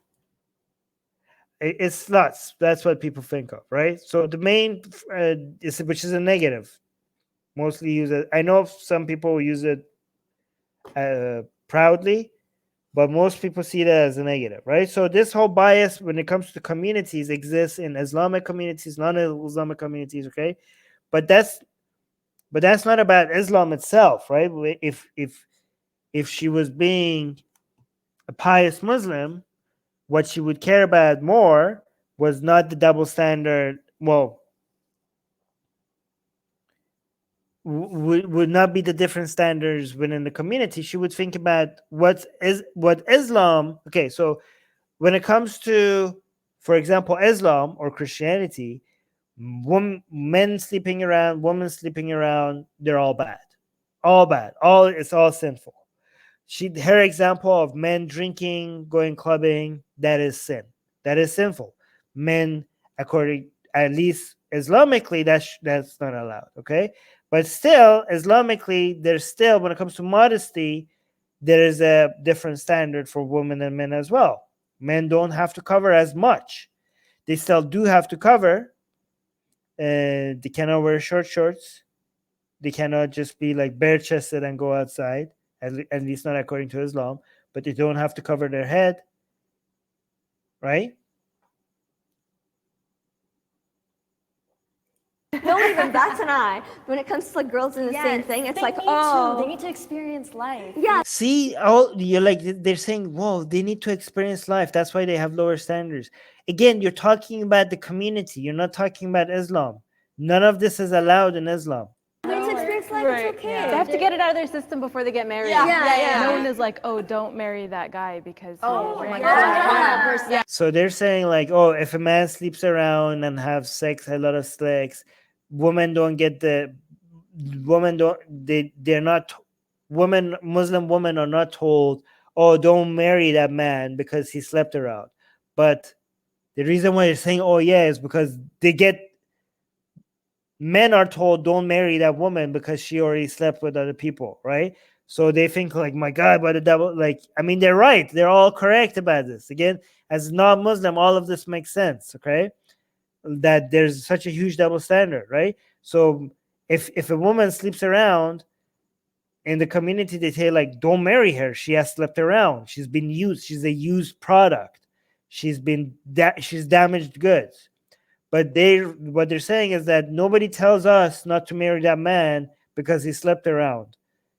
But yeah, I mean, this is why Virgin Mary is like such an important virgin. Like, how could you be pure if you like the whole idea of being the only way for you to be pure, for you to be virgin, like that's the highest thing you could achieve to have, like, this is not just Islam, okay? Jesus, the Son of God, had to come from a woman who was untouched, because that's the idea of purity. Because a woman having sex is damaged goods; it's impure. Men having sex, nothing gets reduced from them, right? Nothing gets reduced from a man when they have sex.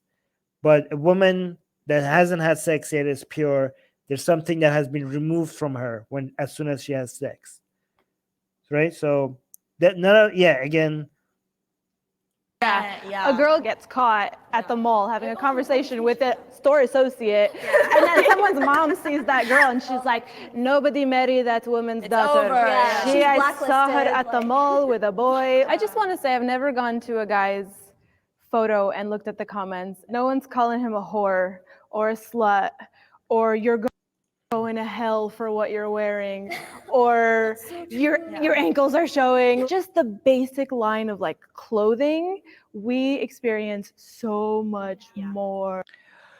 Okay, so this all makes sense to me, and it's really frustrating that this is true, okay?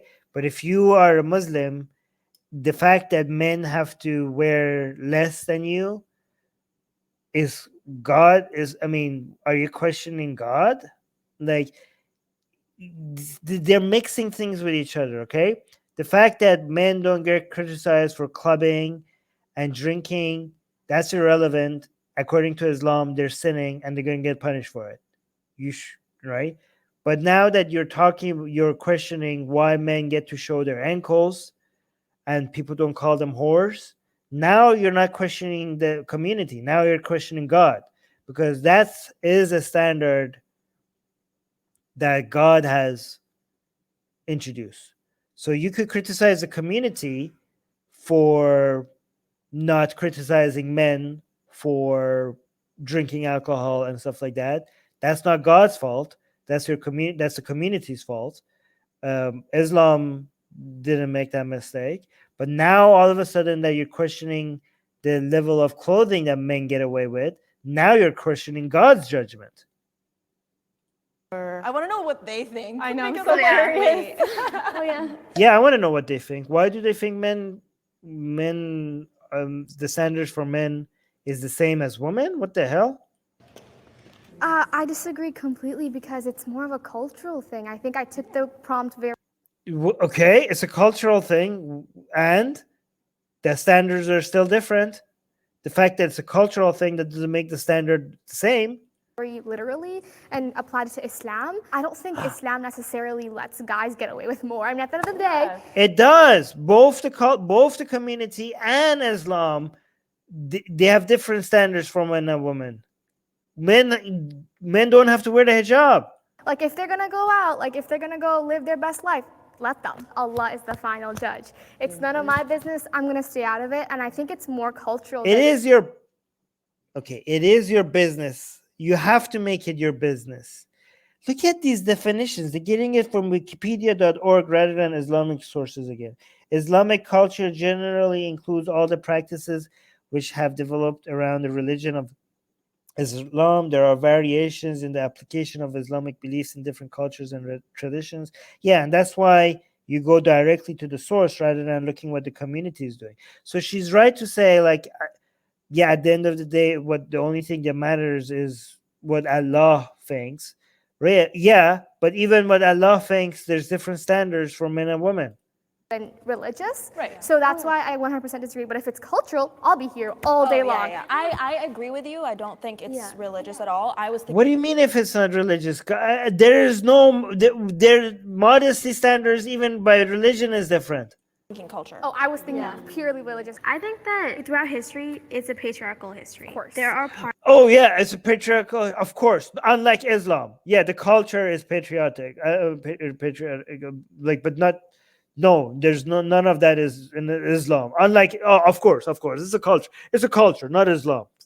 Parts of the religion itself that are different for men and women in a way that it seems like it's because the men are the ones who are saying these things. People say, like, there's no female prophets. I'm not sure about that. I don't know. There could have been female prophets and just never had their stories told. To understand. Oh my God. She's saying maybe the religion is not so misogynistic. Maybe there were female prophets that never got their stories told. She's making up her own religion. She's like, hey, maybe there were female prophets, but nobody just told their stories. Maybe Islam is not as misogynistic as we think it is.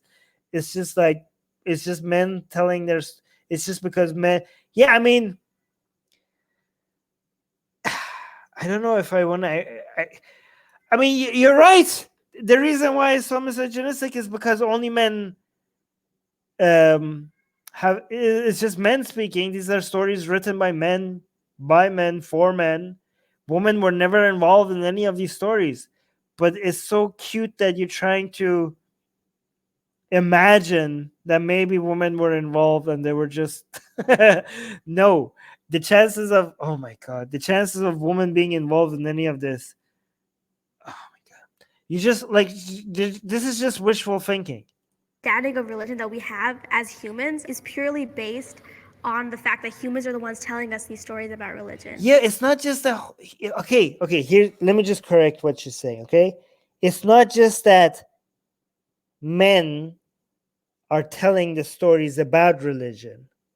It's that men also invented religion. It's like, it wasn't like it was better and then men told the stories and it became more misogynistic because it was only men that were telling the stories. It was like that it's like that from the very core. It's not the interpretation of men of religion that made it like this. It was made by men to begin with. I would say that I've seen a lot of like gendered things. I mean, your prophet is a man, your imams are a man, your marjah taqleeds are a man, your scholars are men. Where is like, where, at what point in the history of any of this do you think women were involved? Gender to the point that we don't even explore people who are not fixed in those binaries, you know? We don't talk about queer Muslims. We don't talk about anything like that. I feel like there's just like, people are just too afraid to talk about that because they're afraid it's going to be questioning the religion. Wait, what are you talking about? Afraid of... Okay, let's give you full freedom to talk about this. Where is the feminism? You're free. Talk. Things very gendered to the point that we don't even explore people who are not fixed in those binaries, you know? We don't talk about... Okay, yeah, okay. Now that you're free, you're in a free country. Tell us, where is the feminism? Queer Muslims. We don't talk about anything like that. I feel like there's just like, people are just too afraid to talk about that because they're afraid it's going to be questioning the religion. Where you are. Before. Oh my God, look at this. Look at all this sexiness here. Look at all this sexiness. Because they're afraid it's going to be questioning the religion. Look at those boots. Before. This is hijab? Man, if this is hijab. Before 2016, I never thought I would be wearing hijab anytime soon. In my mind, I was like, oh, I'll get married, I'll have kids, and then like some point in my life, I'll throw it on. And I think... Oh, let me see.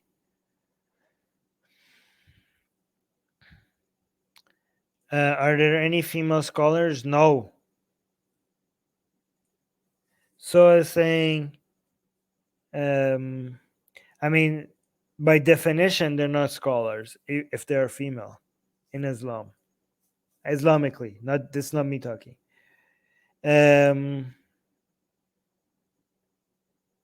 Egyptian Rania Youssef was shamed and told off for wearing see-through dress that showed her legs, but then people were complimenting footballer Mohamed Salah for his picture in boxers. Okay. I was being guided in a wrong way when it came to the conversation around hijab. Wearing hijab is a promise between you and God, a more difficult level of faith, but the struggle... How is this a struggle? God damn it. Okay, if I was a conservative Muslim, I would be like, you think this is struggle? You put a piece of cloth around your head and you think this is struggle? You know what God has done to you? You have a healthy body. You have food. You have so many blessings. You are young. You have this, you have that. God has blessed you with so many things. And you think you're struggling because you think this is a test? You haven't seen God testing you. I mean... is part of the devotion. How is this? How do they think like, God damn it, is Imam Hussein with us? Do you think this is like a struggle? Do you think you've been even started? Like, man, my Islamic side is coming out right now. The fact that they are calling this a struggle, like they don't really know how God truly tests the believers, that they think that this is a test. It's between you and God, a more difficult level of faith. But difficult? The struggle is part of the devotion. Man. You know, the thing is that you should want the actual struggle as a Muslim because that's how you genuinely get close to Allah. Man, my Islamic side is like getting triggered. Armin is turning into Daniel Hegachu. Yeah. Hijab is a struggle like fasting, and Muslims are allowed to complain. Yeah, I mean, fasting is not a struggle either. I fasted. You eat a ton of food in the morning, and then you eat so much food that it's impossible for you to go get hungry before the sunset. People always use struggle in a very binary manner, whereas struggle is on a spectrum. Like, this is struggle compared to what? Oh yeah. A non-Muslim person. You know, guys, like, here's what I would say to... Okay, let me put my Islamic hat on, okay? Sister, you know what is true struggle? Hellfire! You think this is struggle? What about health? You know what I would say, like this is not even hot, right? So every like that some legitimate complaint from like women in hijab, for example. I remember my mom complaining about the hijab in Iran so much. She hates hijab coming from a summer day, and she's like, me wearing a t-shirt in the hot summer, and she had to wear all this hijab, and she would come home sweating, and she would curse the Islamic Republic, and she would curse everything, and she would look at me, and she would be like, you have no idea what it's like to be a woman, Armin. And you know what I would say? Mom, you think that's hot? You think it's hot to wear the hijab in the hot summer day? Mom, you think that's hot? You know what's more hot? You know what's actually hot? The fires of hell. Stop complaining. Put your hijab back on. Cover your hair. Jahannam. Yes, exactly. Jahannam. Hell. Oh, look at this. Here's a good question. How you justify fasting as healthy? Like Muslims fasting is okay. This is because you guys don't understand Islam. It's not about it being healthy. Again, you guys, even if it wasn't healthy, so what if it wasn't healthy? It's what God wants you to do. You guys are trying to justify God's commands based on your understanding of just this world. Even if fasting was extremely damaging to your body, what matters more? This mortal body of yours, this life that is temporary compared to eternal life? You should be able to damage your body as much as God wants you to, if that's what he says. If that's God's wisdom, you don't question God's wisdom. Can wear a hijab. Okay, a non-Muslim person can wear a hijab. What a question is this? I've never heard this question. Why would they even?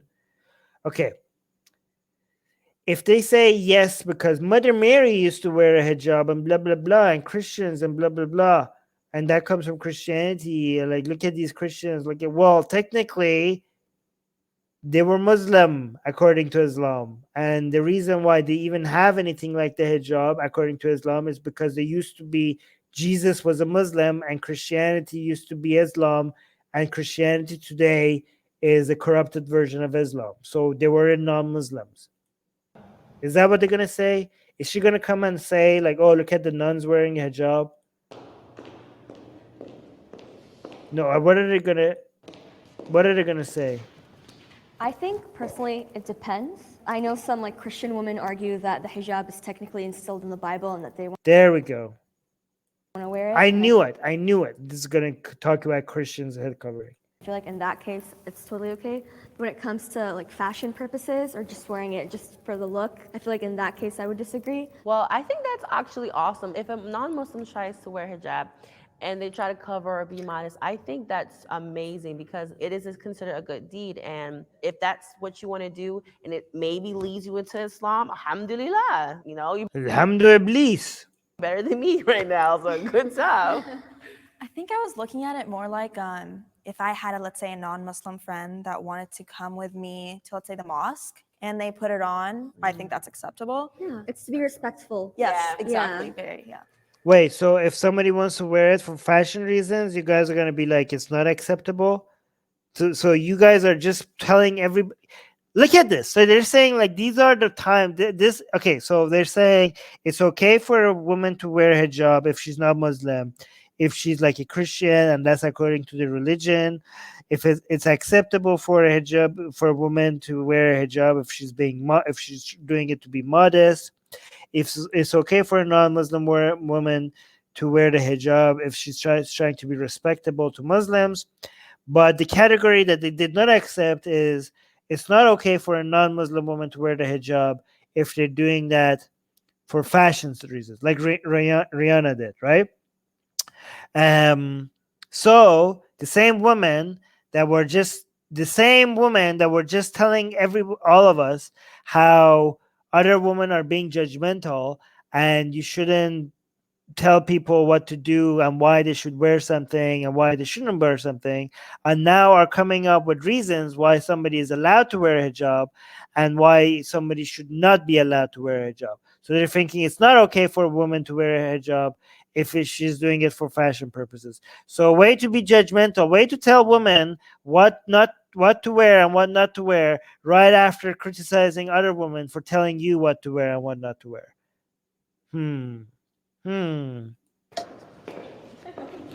I actually took this as more of a cultural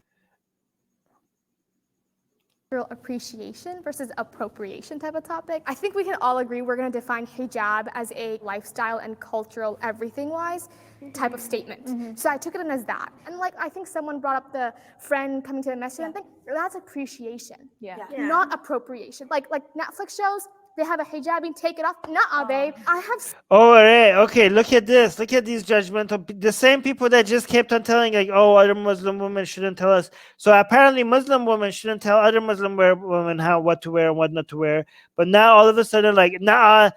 What did she say exactly? Like, oh, in Netflix, they're wearing a hijab and they take it off. They're not okay with that. That's appreciation, not appropriation. Like Netflix shows, they have a hijabi, take it off. Nuh-uh, babe. I have. Nuh-uh, babe. Okay, look at this. This woman is telling other women what they do with their clothing. You don't like it. Oh, I like this because it's cultural appreciation, but this one is cultural appropriation. So you are telling other women that they're not allowed to do this. Great job. So women shouldn't tell you, other women shouldn't tell you what to do with your hijab, but you get to tell non-Muslim women what to do with their head covering. Great. I have such an issue with that because like, again, it goes back to this whole idea of like, we have no freedom. We are in this closet 24/7. We're in a bubble. We live on, no. Well, that's their messaging. Who are you to tell them what they want to say? They want to say they have a message. They want to send it. Look at them. They were complaining up till now about other people being judgmental, and now they're being judgmental. Just because you like a boy, you're not going to take off your hijab for him. Well, you're not going to. Maybe somebody will. Look at this. They watched this movie, they hated it because it was a hijabi woman and she took off her hijab just to be more appealing or something. And she's like, just because you like a boy, you're not going to take off your hijab for him. Well, you're not going to take off your hijab for him. What if somebody wants to? Look at this. Look, enforcing their standards on a woman. What if somebody does? What if there's a hijabi woman and all of a sudden she's like, oh, I want to get this guy's attention. I'm going to take off my hijab. Just because you don't want to do that doesn't mean nobody wants to do that. Oh my, holy crap. Look at the level of hypocrisy. We spent half of this video, these women telling people that you shouldn't be judgmental. And now they're being judgmental. Like, look. Hijabi I'm actually triggered right now. Show takes off her hijab. You're a white guy, by the way. It's always white. It's always the white guy. Oh, well, yes. Oh, it's a white guy. She's trying to attract a white guy. Look at this. So if you have a brown hijabi woman and she sees a white guy that she likes, and all of a sudden she's like, you know what? I'm getting rid of my hijab to get his attention because he's a white guy. You're like, oh my God, you're getting that attention. Look at the level of judgment they're passing on right now. And this is the thing that they're all agreeing. White guys. It's like, come on, dude. What's wrong with that? Get the hell. Shut up. She wants to do that. She's not allowed to take off her hijab because she wants to get the attention of a white guy. We are so much more than the girl who's trapped inside of her house. And she's like, funny. Screw my religion. Well, you keep your hijab. You're like, oh, we're so much more than the woman who is trapped inside of her hijab and all of a sudden like gets free and we're like, oh, screw my religion. You know what? You're not like that. Fine. Keep your hijab on. What if somebody wants to take off their hijab and say, screw my religion? Huh? Like, we're not like that. You're not like that. You're not like that. What if you think nobody is like that? What about the people who are like that? What about the hundreds of thousands of women who did take off their hijab? What about the woman in Iran who did take off their hijab and did say, screw my religion, with the risk of going to jail for it. There are women like that. Lady, maybe you haven't heard, but just because you are not like that, that doesn't mean women are not like that. There are women like that. God damn it, I'm actually triggered right now. Muslim women are like misrepresented all the time. Misrepresented? Muslim women are misrepresented. You are misrepresenting women. There are women who take off their hijab, not. You think they don't do it for getting the attention of a man? They do it for so much. They do it for so much more. There are women who take off their hijab as a symbol of protest with the risk of going to jail for it. You have no idea what you're talking about. Just because you don't like that, you don't get to say, oh my God, holy crap, I'm so triggered right now. Look at this. The level of hypocrisy here. All this time, they were talking about other people being judgmental. And now they're passing judgment on a whole bunch of women that they don't even know that they exist. They're saying, we're not like that. They don't even know that these women exist. There are many women who take off their hijab and they see that as a sign of liberation. Just because you saw it in Netflix and you think that somebody is trying to portray a message, that it doesn't mean it doesn't really happen. It happens. It happens a lot, more than you think. Maybe step out of your own bubble. God damn it. My religion. Muslim women are It's not real. Look at this. She's saying like that's not real. It is real. It is real. There are many women that take off their hijab and they feel liberated because they took off their hijab. Look at this. House Yeah, that she's is like, funny. screw my religion. That's not real. Muslim women And she's like, oh, that's not real. It is real. It is real. Judgmental piece of. are like misrepresented all the time. There was a thing. I'm with actually now angry at them individually instead of just being angry at Islam. Rihanna where she just put it on for a photo Oh, because yeah. it fit the Oh yeah, look at this. I was talking Rihanna. Look at this. They're judging Rihanna like she was like, yeah, she was wearing hijab for a fashion statement, and now they're like judging her because it wasn't one of their approved versions. One of the ways that they approve of somebody wearing hijab. Look at this. They went for 10 minutes. They were criticizing people for passing judgment, and now like, oh no, if you're a non-Muslim, these are the ways that we approve of you wearing the hijab, but this is not one of it. So they bring, look, holy crap, the hypocrisy. That is something that frustrates me. That frustrates you? have a problem Oh, with screw that. you. Look at, I was thinking about this. Rihanna was wearing this as a fashion statement, and they're saying that's not okay. Well, great job. You know, all the judgment that the Muslim community had on you for not wearing the hijab, you know what? Good. But you're doing the same thing to the hijabi woman right now, right? Rihanna was wearing a hijab, and you're like, oh, that's not okay. So I don't feel sorry for you anymore for all these Muslim women judging you not wearing the hijab, because now you're doing the same thing to somebody who's wearing the hijab. Holy crap, the hypocrisy here. Do they not see the hypocrisy here? They're like, oh, these women, they judge me for not wearing the hijab, but mind your own business. Well, mind your own business then. How do you get to say if Rihanna why Rihanna should wear a hijab or not? We do that. Like come on, Muslim women do that. Yeah, we Why do. can't Oh yeah, hey, wow. Is she seeing some self-awareness here? Hold on. All the time. There was a thing with Rihanna where she just put it on for a photo Oh, because yeah. it fit the. That is something that frustrates remember me. that. I didn't have a problem with that. Really? We Is she saying I didn't have a problem with that? Oh. do that. Like come on, Muslim women do that. yeah, we Why do. can't Rihanna do it? We do. Okay. Some self-awareness here. It's like we do that. We wear that. Why can't Rihanna do it? Okay. Okay, thank you. Some self-awareness. That's appreciation to me. She's wearing She's like, no, she hates it. She's like, no, that's not appreciation. That appropriation. Nobody gives a crap about your categories. She gets to wear whatever again, I'm not trying not to swear here. She gets to wear whatever the crap she wants to wear. Like, but I'm not okay with that. That's not cultural appreciation. That's cultural appropriation. Well, guess what? So is the hijab. This is Arab. This is like, how many of you are Arab? I'm pretty sure like most of you are not Arab. Most of these women here are not Arab. What do you think hijab is? That's cultural that's cultural enforcement. Do you think How did you think? Oh my God, this is God. God damn it, man. Like, do you think the hijab was spread, like Islam as a whole? Do you think that spread around because people are like, oh, let's appreciate Arab culture? That came to you by the fucking. Oh, I swear, I can't stop myself. That was cultural, neither appreciation or I can't say that word, appropriation. It was cultural enforcement. It was Arab cultural enforcement. Okay, so don't come up with me with this is not cultural appreciation. None of this, none of Islam, unless you're talking about Indonesia, but most other places, it's not. Do you think Islam spread through cultural appreciation? God damn it. Like, this is not cultural appreciation. Nobody gives a crap. She wants to wear the hijab. She gets to wear the hijab.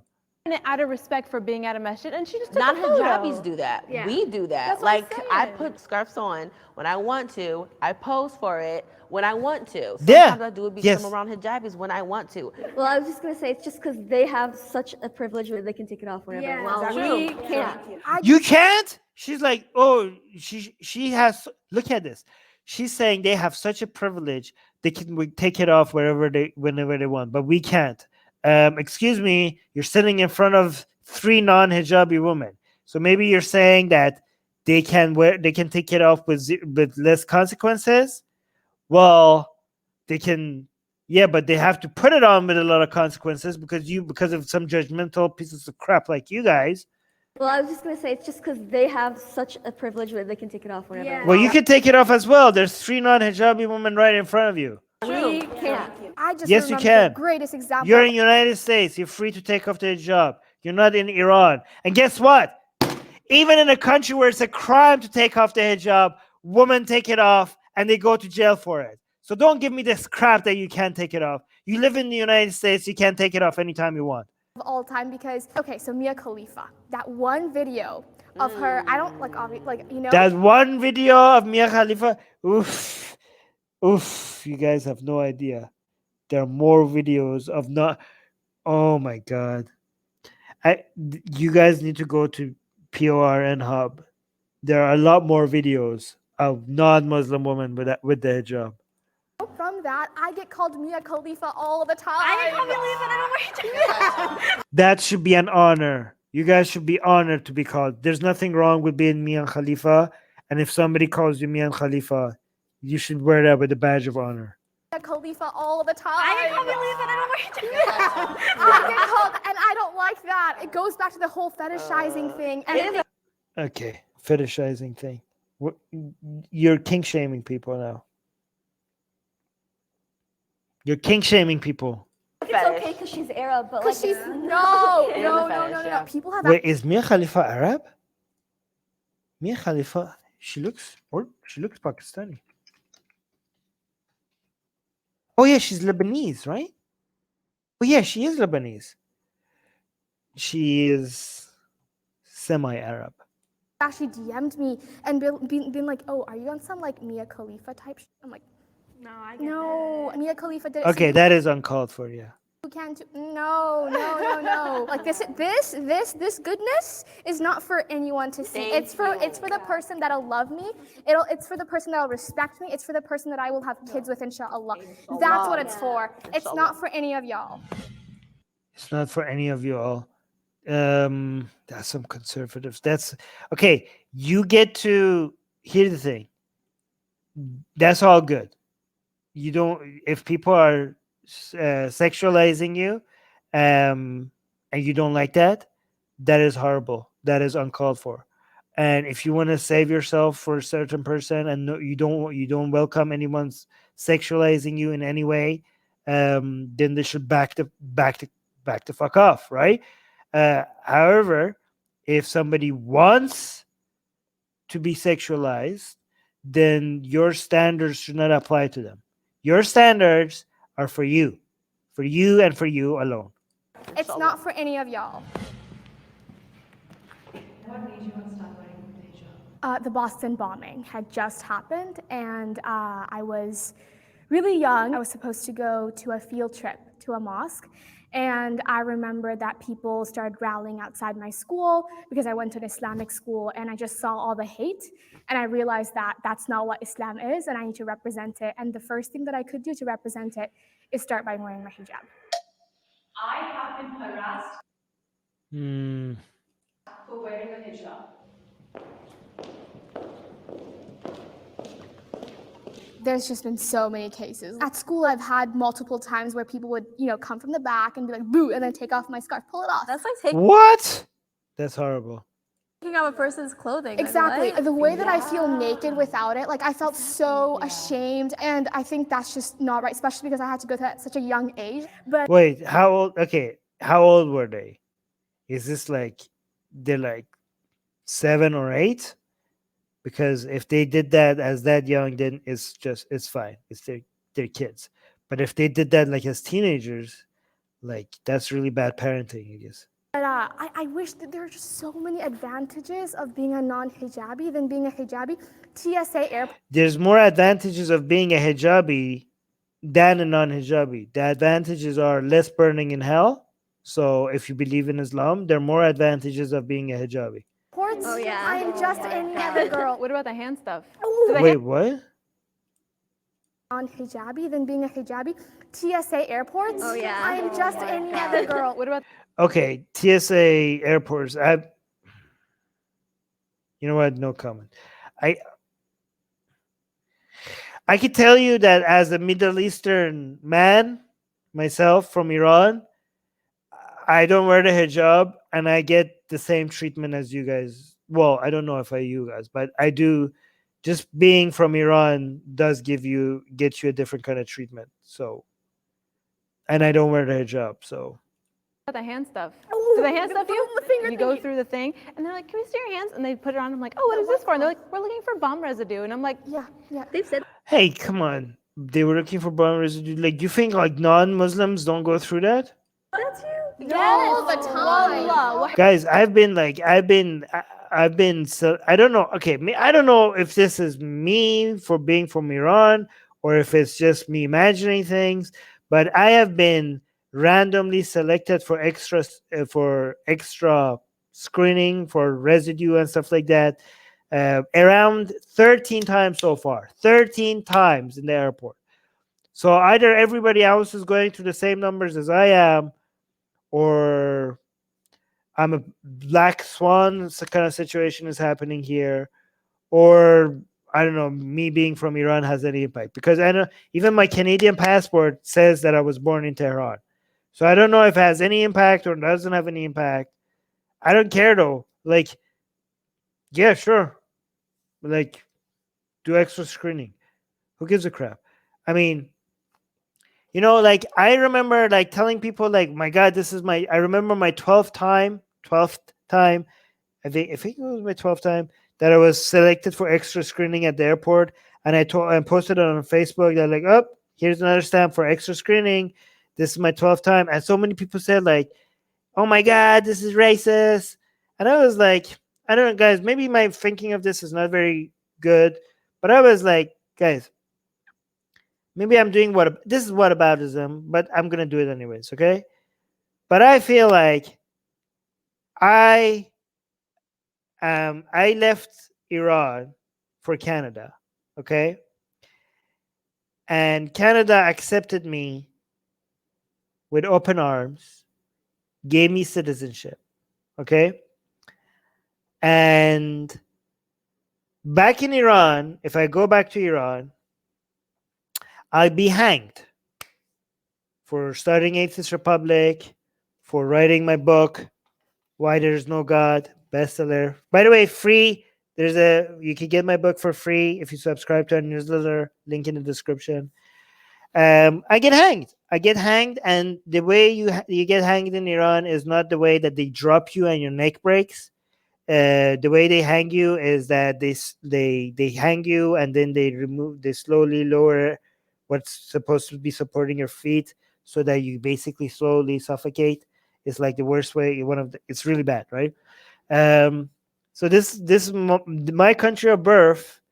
If I go back home, that's what's waiting me, right?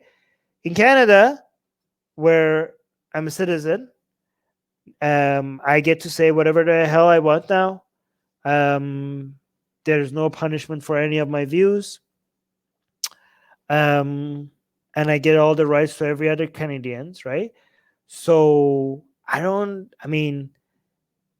think like being stopped in the airport for like an extra 2 minutes for extra screening, like I'm not, I mean, I think that's okay.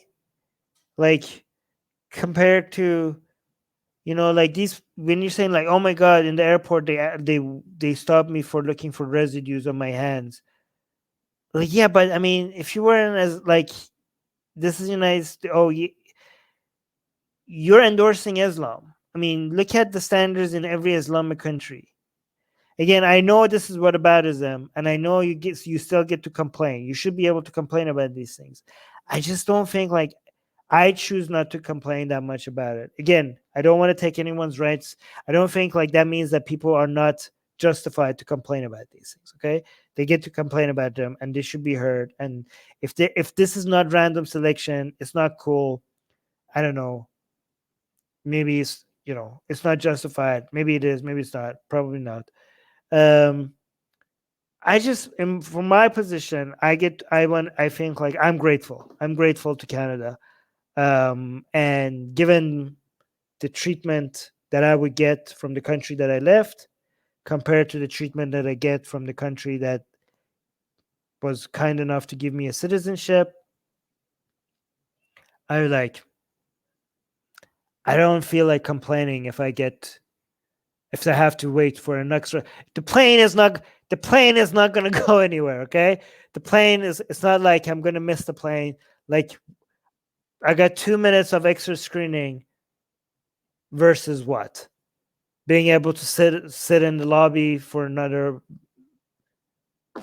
extra 2 minutes. Like, yeah, I don't know. Am I overthinking this? I don't even know if the fact that I've been selected for extra screening 13 times, I don't know if that's like, maybe that has something. I don't even know for sure if it has anything to do with where I was born. Maybe it is. Maybe it's just like by chance. Like, but the thing is that some people are just sure, like, oh my god, if I get selected for searching for residue, it must be because of my hijab. It must be because of where I was born. Again, it's likely, like, I don't know, 13 seems pretty high. Might have something to do where I was born, but I'm still open to being like, no, you're imagining things. Has nothing to do with that. That's Allah. That's why they do it. And the red city I live in, they're not openly racist. They're kindly racist. Oh, God. This woman I encountered at the grocery store, I was reaching for milk. She's like, sweetie, you live in America now. You don't have to wear that. Wow. She thought she was doing me a favor. That's the weird thing. The superiority complex. It's just ignorance. That has nothing to do with racism. God damn it. Islam is not a race. Jesus Christ. God, it's 2021. We're still having to explain this. At least say bigotry. Superiority It was the white complex. savior It hits thing. in. Yeah. Hearing your guys' stories, I feel like it like hurts a little because I've heard them so many times. And it's always the same, like, go back to your country. This is America. I've never worn the hijab, so I can never say I know the experience, but I have seen it. Does it discourage you, like our stories at all, for you to like be scared to like try it on, or? No, I don't want fear to control me. The reason I don't wear it is just more personal reasons, I guess, more than it is the society's effect on me, I have to be honest, like I experienced privilege not wearing hijab. People don't see me as Muslim first. And I've What about the privilege that you get with Allah for wearing the hijab? lived my whole life being seen as Muslim first. So when people say like, why would you take it off or whatever, sometimes like it happens where it's like you're tired of all of that and you want to like not be identified or whatever. Hijab. You would get tired in hell when you're burning. That would be more tiring. It was definitely a struggle. After year 1 of burning in hell, you be like, yeah, I'm tired of this. But then you realize that you have a couple of thousand more years going. And a lot of hijabis struggle with hijab every day. And then we got the hate from the right wing. We got the hate from inside the Muslim community. The only hate that you need to worry about is it's the wrath of Allah. right wing, none of this matters. Yeah, I'm just gonna go over this. I'm just gonna give my conservative Muslim commentary. Progressive left feminists, not just all feminists, but like, you know, the exact yeah. ones I'm talking about. And then we have every single other kind of person on the outside, like. See, the main entity that you're not mentioning is the most important one, which is Allah. None of the opinions of none of these people matter. Take it off, and you're like, I want to, you know what I mean? But I'm not going to because for me, it's like, if I take it off, what am I really looking for? I'm looking for convenience, but I shouldn't care about those things. When I die, none of that will matter. Like, going to your point, when I wore hijab, like, I actually liked me wearing it as like a, you know, to like Western beauty standards, to like all of that. And so when I was thinking about like whether I wanted to wear it or not, I was like, I'm gonna be kind of like giving into the, you know, what people see as like beautiful or what people see as like normal or whatever. But I guess for me, it was becoming harder for me to understand like my purpose behind wearing the hijab, because I never got the ability to choose to wear it. My parents just put it on me. So I think for myself, like, I'm taking like a break. The one thing that you were saying about, like, you know, your parents put you in it, I'm so sorry that happened, because that discourages so many people to wear it, and that is not right, because I am my own individual, and that's what the hijab allowed me to do. Like, What are you talking about? Your parents are supposed to put this on you. They're supposed to encourage you to follow the right way, the Islamic way. That's their job. That's the job of an Islamic parent. And also, you're like, this is my thing as an individual. No, you're part of the Ummah. You're part of the Islamic community. This is not about you being an individual. This is definitely collectivism. This is your belonging to a community of people. And hold on. And that is not right, because I am my own individual, and that's No. This has nothing to do with individualism. You're part of the hijab is you marking yourself as part of a collective. what the hijab allowed me to do. Like, I think what it did for you is the exact opposite case for me, because I got that choice. But I hope The fact that they think hijab is a sign of individualism is amazing. It's the exact opposite. In fact, everything religious is a part of collectivist mindset. stay on to your faith, and I hope you stay strong, ladies. What made you want to take off the hijab? There's a lot of pressure to wear it from people, and there's a lack of an informed decision based on your own ideals. I just wanted to get a clean slate and find out for myself if it was my choice, because I didn't get that opportunity. I don't think there could be a time where I could ever remove the hijab. I'm in a really comfortable place with it now. I always want to normalize just Muslim women in general, because there's always like a negative stigma towards Muslim women that wear hijab, especially. Fatima, our queen is saying, why are you wearing a hat inside? Because I think she wants the hijab not to be too, like, she still wants to be a little bit West. I don't think she likes the look of the hijab. It makes her look too foreign. I think she wants to make it a little bit more Western looking. Like, hijab is individualism. I'm crying. Yeah, no. It's the opposite.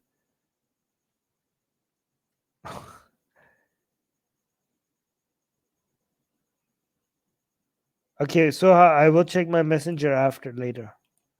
But we need to end the stream soon. Especially, it's really frustrating that I hear that we're oppressed. So it's really important for me to wear it and show people that we are normal people. We're just like regular girls. We just happen to wear it for our religion. Well, you're normal people. Yeah, most people are religious, so doesn't make you, and most religious are anti-woman, so you are being oppressed. Just because you don't think you're being oppressed doesn't mean you're not oppressed. Modesty in Islam should be redefined for the 21st century. Wow, if anybody agrees with this, my Islamic conservative side is going to lose it. Think about this. Modesty in Islam should be redefined for the 21st century. So basically, if you fail at this question, you're uber shirking. Okay? Are you basically, the question should be rephrased as, do you think men should follow God, or do you think God should follow men? That's the question that is being asked here. Are you going to follow Muhammad's religion, regardless of how society changes? Or are you going to resist? Are you going to stay strong to Allah's, with Allah's deen, with Allah's religion, no matter what the environment is? Are you going to hold the standards that Allah gave you, the creator of the universe? Are you going to uphold his standards, his values? Or are you going to judge your God's religion based on man-made values? Are you going to change your society to meet Allah's standards?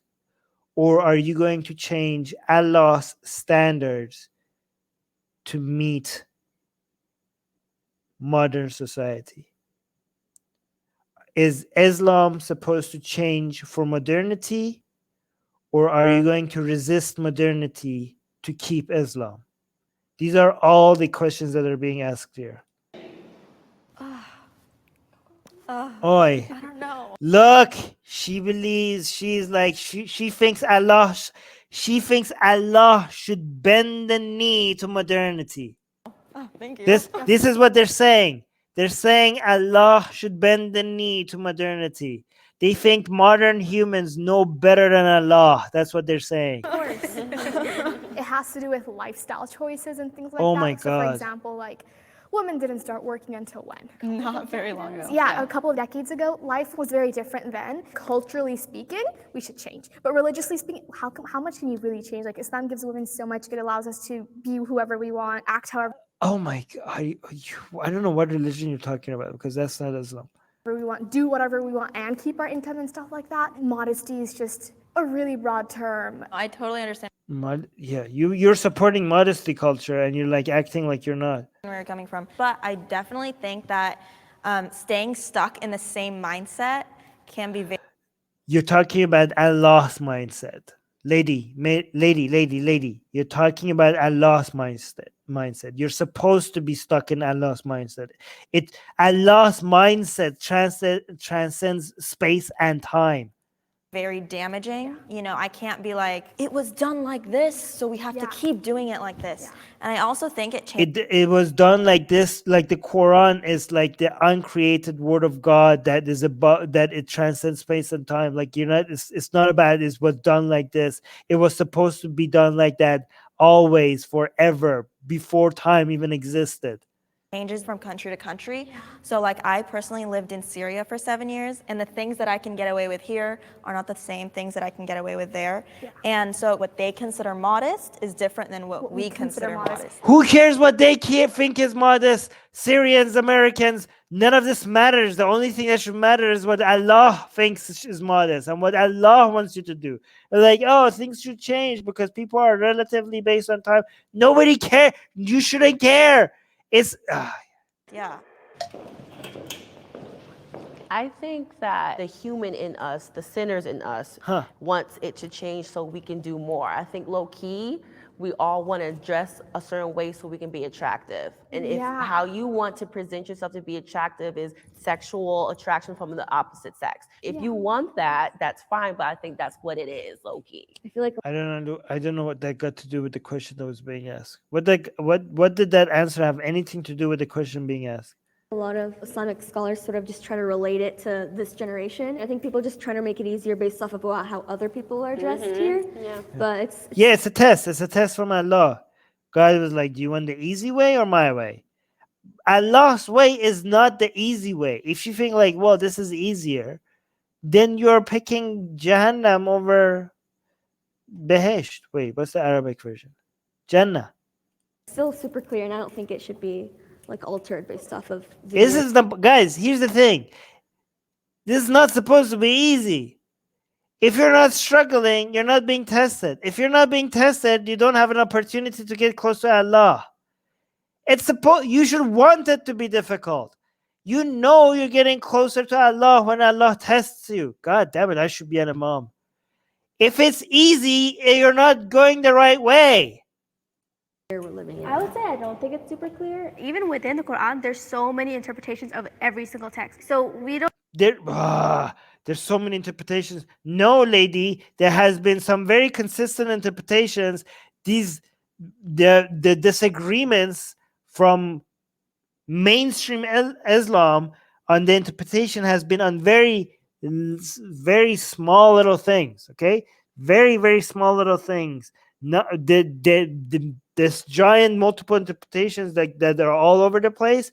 They're only coming from non-mainstream, fringe, modern reformists.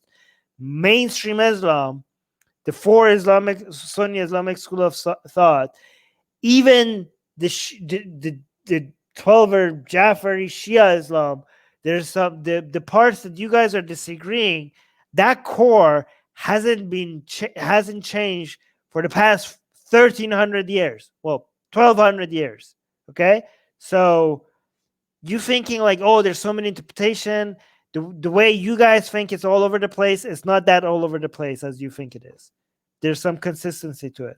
don't know exactly what Allah subhanahu wa ta'ala meant when it said cover this and that, because I mean, think about it. If it was as loose and all over the place as you think it is, then there is no Islamic to begin. Like, imagine Allah bringing a religion, God bringing a religion that you're supposed to follow, and the interpretations that you could get from it is so all over the place that there's nothing consistent about any of the teachings. Like, what's the point of that religion? Like, there's basically no teachings because anything could be read in any way.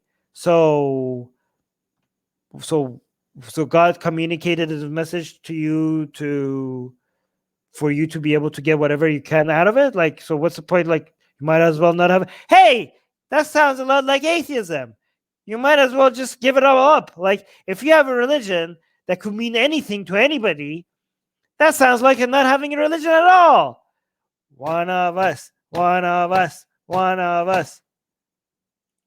people had interpreted it crazy different ways. We should move the conversation away from specific physical clothing, acts, and rituals and focus on the lifestyle. I think we should focus on both. I think Yeah, we have but to why meet in do the you middle. want it to change off of the I don't focus? think we need to redefine modesty because I think that modesty in itself is not a dated or archaic kind of like concept. I think modesty is like the holistic way that we treat each other. And obviously like the different acts that we do to portray modesty has differed, but I would say modesty as a whole is like same from beginning of Islam to now. Alhamdulillah. I have no idea what she just said. Allah, we did it. Yay. Yay! Oh my God, this ended up being so long. I'm not sorry. This needed to be done. You get so long, it's so long. Well, you don't have to stay here. Yes, exactly. One of us. Look at this. Sounded like, Armin, I love you, but ended. You don't have to be here for the whole stream. Yes, one of us. Leah is saying, I was lucky that I didn't watch this video without Armin's commentary. I would go mad. This just shows how BS is the idea of hijab in Islam. Torture video. What the F did I miss? Oh my God, that was frustrating. Yeah, I bet you a lot of ex-Muslim women watching that video will be very frustrated, like Deborah here. I'm not sorry. See? I don't care if you guys think it's too long. Pyro is happy that I was here. Breathing is haram. No, technically not breathing is haram. It's all right. See? Our queen approves as well. Cool. Anyways, I'm going to head out. And thank you for being with me here. I hope you enjoyed my commentary. If you didn't, I don't care. I enjoyed my own commentary. So even if you don't like my commentary, I was very, very pleased with my own commentary. I was listening to myself the entire time. I was like, yeah, like, wow, Armin, like, so you're on point, right? So I was while I was adding commentary, I was listening to myself, and I was so impressed at the same time. right? So if not a single one of you enjoyed it, it doesn't matter at all, okay? Because I enjoyed myself. I enjoyed listening to myself. And guess what? I am the only audience that matters at the end anyways, okay? So the fact that I enjoyed listening to myself is all that is needed, okay? Nothing else is important here. Anyways, okay, I'm gonna go. All right, talk to you guys later. Make sure you subscribe. Oh, get the newsletter. Oh, get the blasphemous art, free blasphemous art, all the beautiful blasphemous art that we have.